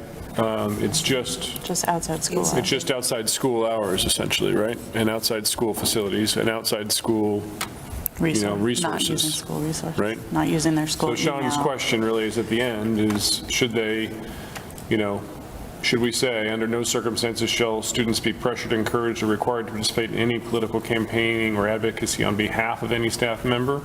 Or ballot Or initiative. ballot initiative, right? Essentially is what Sean's asking. Yeah, I think it should appear in both paragraphs or neither. Yep, I agree. Because we are implicitly saying that the three sort of bulleted restrictions there apply to ballot initiatives that a staff member may support. But then we don't apply the same protections to their activities with regard to students. So if I think we want to add it. I added it just now as we were walking through it. I don't think there's any legal reason why we can't add it, and I can take that as an action to double check afterwards if we approve this, and if we need to come back and reapprove it, we can come back and reapprove it. So I'll put myself as a note to ask legal real quick on that.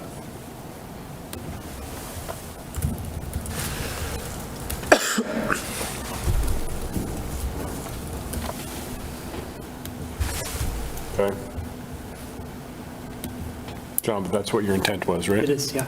Does anybody in the committee have an objection to that intent? So just so I'm clear, theoretically, could a teacher say, hey, students, do you want to hold signs with me before school? Not, you must hold signs with me, but do you want to? That's a choice. I would of the count that as kids? encouragement. I see that as encouraged, yeah. Okay, so they can't even they can't engage in the conversation? Okay. No. Yeah, it just needs to be clean that they, Not coming from the staff? Keep it out, yep. Okay. Because I would also argue that next sentence, no school employee shall use their position. That's using your position, I would argue, to Yep. get a student Okay. involved, and to involve a student in the political activity too. Yes. Dr. Corum? Just as I'm reading this, I'm wondering if there's whether the school committee needs to have a policy that also prevents staff members from being pressured by, say, the supervisors, the principal, or the superintendent to take part in a campaign.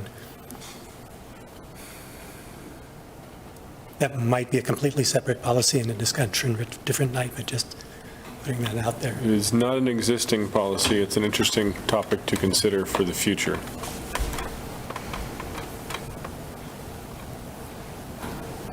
Yeah. We'll take that up with, we aren't done with personnel yet, so we'll take that up and figure out where we can figure things out. Okay.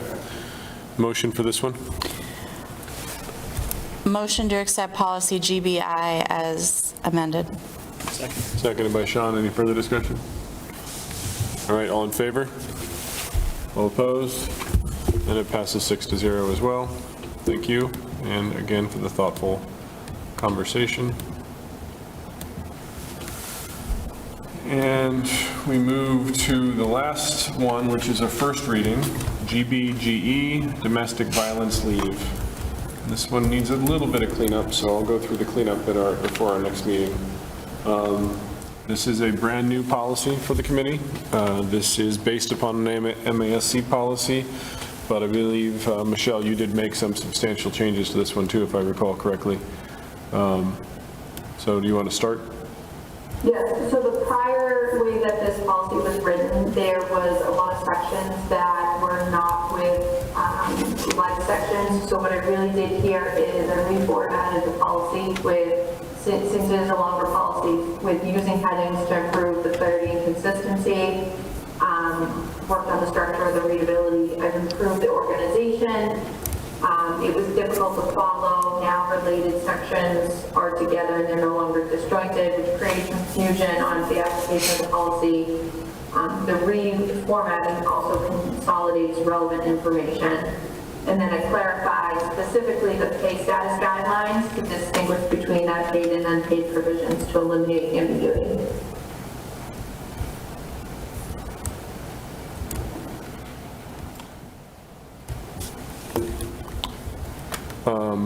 One edit I didn't catch earlier that I want to take out is we don't care about MASC policies, we care about Reading policies. So we'll put Reading Public School policy guidelines instead. Would be Sorry, where is that? in the last thing, legal references. very end. It's really long. Yeah, it's right at the last page. So I'm going to put Reading School Committee or something.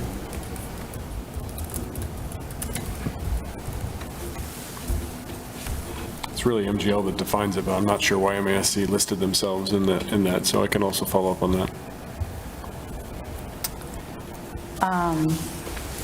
Go ahead. Consistent with Jeffrey's feedback earlier, should the first sentence be the Reading School Committee instead of the, The school district? yeah?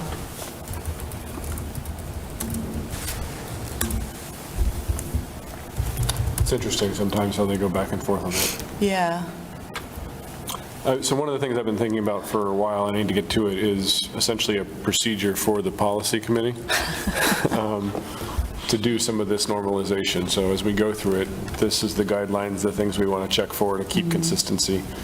Also describing how I go through this, because I don't think anybody else has actually had to go through it yet, to rip down our policies, do the review, all that kind of fun stuff. So that's what it's on my list of things to do, is to proceduralize what I'm doing. So any other feedback on this one? This is a first reading, so we're not doing final approval. We're just going to accept a first reading. People can digest it a little bit more for the second reading if they want to, or we also can take any other corrective and cleanup action here too. A clarifying question. So we say 15 days, and I think there was a reference to 30 days approval somewhere, but I'm tired, so I can't find it. Is that calendar days, business days? Do we need to clarify that anywhere? It's leave days, right? So it's business days. In the third, I think there was a 30-day reference approval somewhere. On page 2, the submit documentation within 30 days? Yes. Submit documentation with 30 days of the leave being taken, so it could be retroactive. And is that leave days, or is that business days or calendar days, Michelle? I don't believe it specifies, but I can double check that.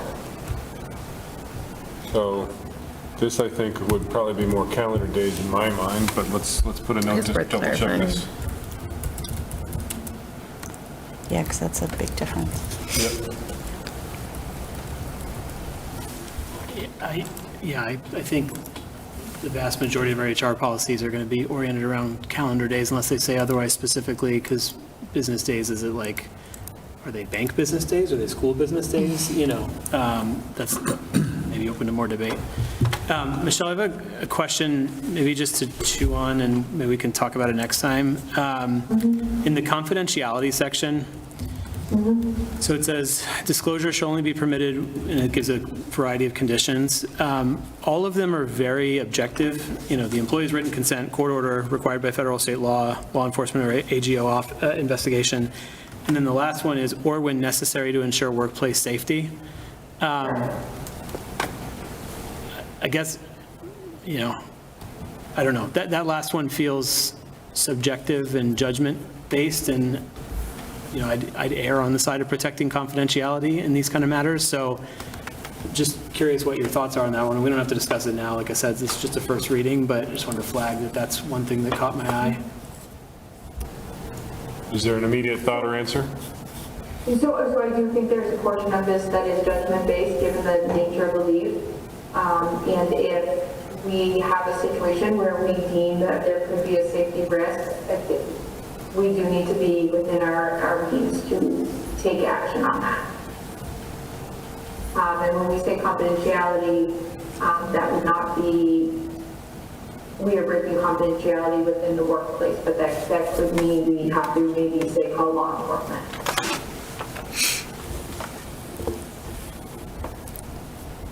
Okay.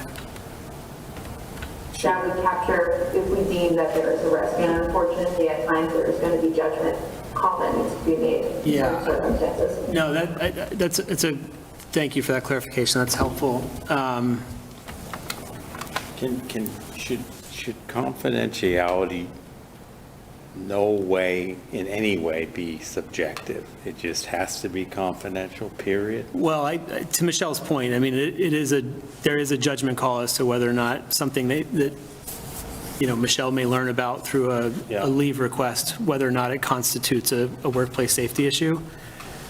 And we can't handcuff them from being able to act in that case. So, I mean, Michelle, maybe the way to think about this is, I'll think about this some more, but, you know, I don't know if it makes sense to think about, do we just put a box around what disclosure would be appropriate when there's a workplace safety concern?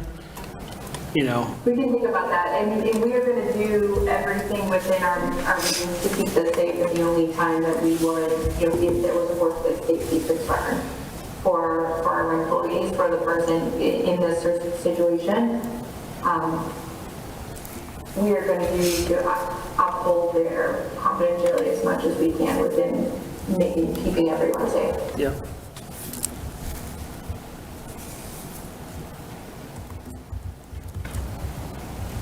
Okay. Anything else? All right, can I get a motion to approve the first reading? Motion to approve the first reading of policy GBGE. Second.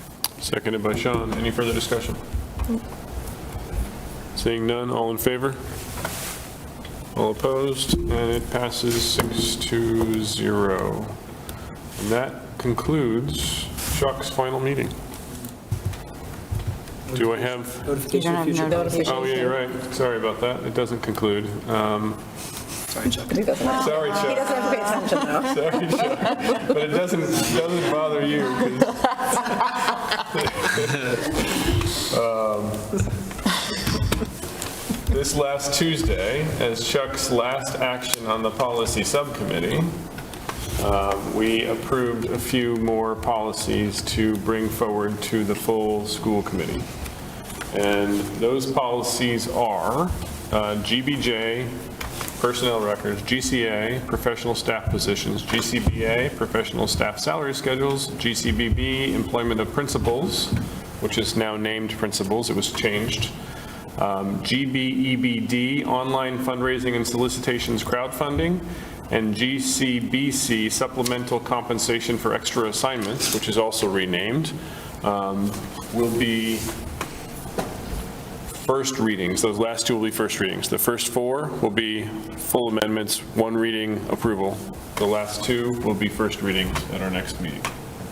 So we will have a second reading at our next meeting, 2 first readings, and 4 amendment readings.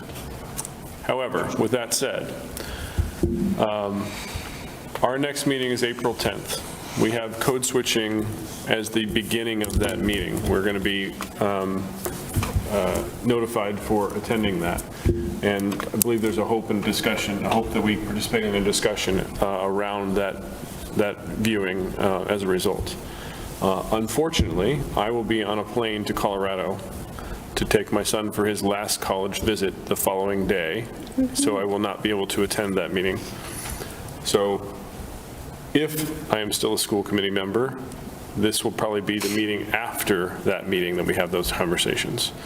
The first meeting in May, which will be, as of right now, at METCO headquarters on May 12th. So that meeting that we moved, which was today, we moved it to be not in METCO because of code switching for the 410 meeting. We then heard feedback that they really would appreciate if we did come, so we said, okay, we'll come. It'll be May 12th.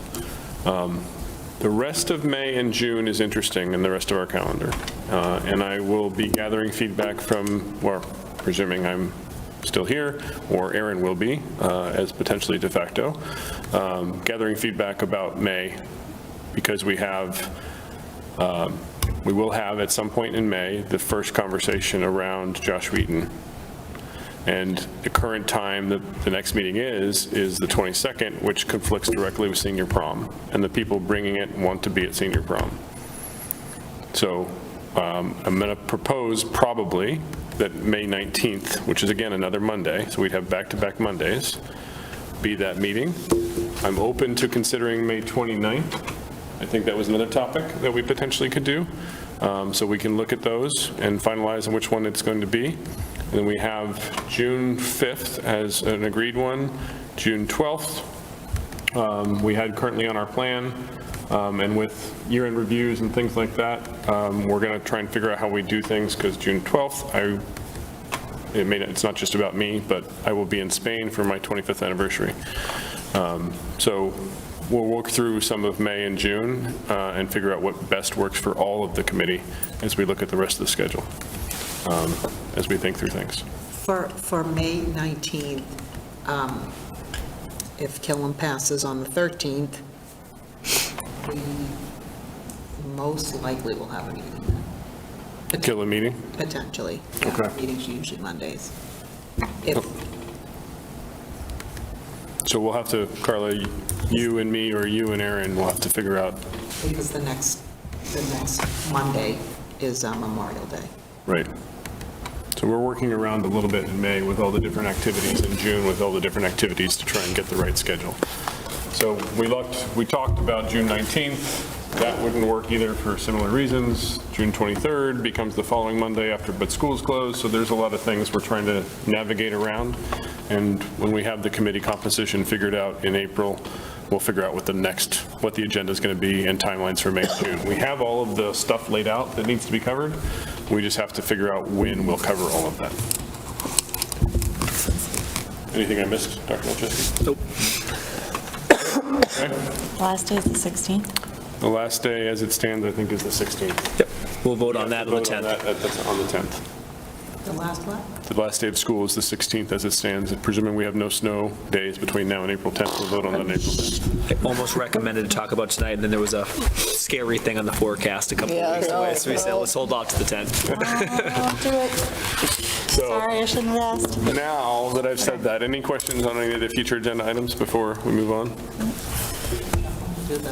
Chuck has to do the motion. Motion to adjourn from Mr. Robinson, seconded by Carla.